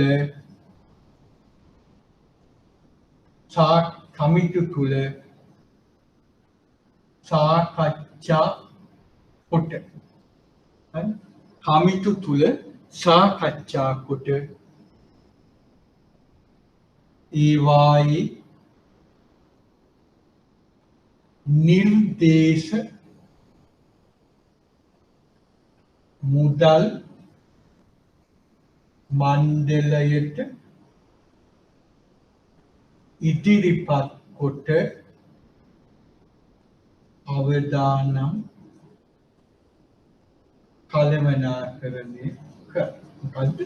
කමිටු තුල සාකච්ඡා කොට ඒවායේ නිර්දේශ මුදල් මණ්ඩලයට ඉදිරිපත් කොට කළමනාකරණය කරනවා. ඒ කියන්නේ අපි ගත්තොත් ඒ දෙපාර්තමේන්තුව විසින් අපි හිතමු දෙපාර්තමේන්තුවක් තියෙනවා. අපි හිතමු EPF එක. වල දෙපාර්තමේන්තුව ඔක්කොම දානවා. අපි ගමු සුවිශේෂී දෙපාර්තමේන්තුවක් ඔන්න EPF. සේවක අර්ථ සාධක අරමුදල් දෙපාර්තමේන්තුව. එයාලට කියනවා අපිට මේ විදිහට ගත්තාම අපේ සිස්ටම් වල යම් ගැටලු ඇති වෙන්න පුළුවන්. මේ විශේෂයෙන්ම මේ COVID-19 කාලේ ගෙවල් වල ඉඳන් වැඩ කරන්නේ අපේ සිස්ටම් වලට කවුරු හරි ඇක්සස් වෙන්න පුළුවන්. එහෙම කියන්න පුළුවන්. ඒක වුණු දෙයක් අවදානම කියන්නේ නැහැ. වෙන්න පුළුවන් දේවල් කලින් මේ හිතලා ඒවට අවශ්‍ය ඒවා කළමනාකරණය කර ගැනීම තමයි මේ අවදානම් කළමනාකරණය කියන්නේ. අන්න දැන් EPF එක එහෙම කියනවා. ඒක කියලාවල ඒකට අවදානම් කළමනාකරණ දෙපාර්තමේන්තුවට යාළගේ හැම ක්වාටර් එකකටම අදාළව තියෙනවා රිස්ක් රෙජිස්ටර් කියලා අවදානම් ලයිස්තුව කියලා ඒ ලොකු ලයිස්තුවක් එවනවා. ඒවල කොහොමද තියෙන මේ පාලන ක්‍රම කන්ට්‍රෝල් මොනවද තියෙන්නේ? ඊට පස්සේ ඒ කන්ට්‍රෝල් යාලා ඉෆෙක්ටිව් කියලා හිතෙනවද? ඔය වගේ ලොකු ටේබල් එකක් තියෙනවා. මේ කියන්නේ ඔයාලට තේරෙන්න විතරයි මේක මේ රිස්ක් රෙජිස්ටර්ස් කියන්නේ ඕවා ගැන ලියන්නේ. ඒකට එහෙම දුන්නාම අන්න ඒවා ටික අවදානම් කළමනාකරණ දෙපාර්තමේන්තුවට එවනවා. අවදානම් කළමනාකරණ දෙපාර්තමේන්තුව ඒක ඇනලයිස් කරලා බලලා ඒවා යම්කිසි මුළු ඔක්කොම දෙපාර්තමේන්තු වල ඒවා අරගෙන ඒවත් එක්ක හරි ගස්සලා මේ charts හදලා ඒ ඔක්කොම කරලා මොකද්ද කරන්නේ? කමිටු වලට දානවා. කමිටු කියන්නේ එකක් තියෙනවා non financial risk management committee කියලා. කියන්නේ මූල්‍ය නොවන අවදානම් අධීක්ෂණ කමිටුවක් තියෙනවා. හරි. ඒකට මේ නියෝජ්‍ය අධිපතිවරයෙකුගේ ප්‍රධානත්වය. ඒකෙන්දී ඔක්කොම දෙනා දෙපාර්තමේන්තු වල මේ සහකාර අධිපතිවරු ඔක්කොම දෙනා ඇවිල්ලා මේ ඔක්කොම පිළිබඳව සාකච්ඡා කරනවා. මේ ප්‍රසන්ටේෂන් කරනවා අවදානම් කළමනාකරණ දෙපාර්තමේන්තුවට.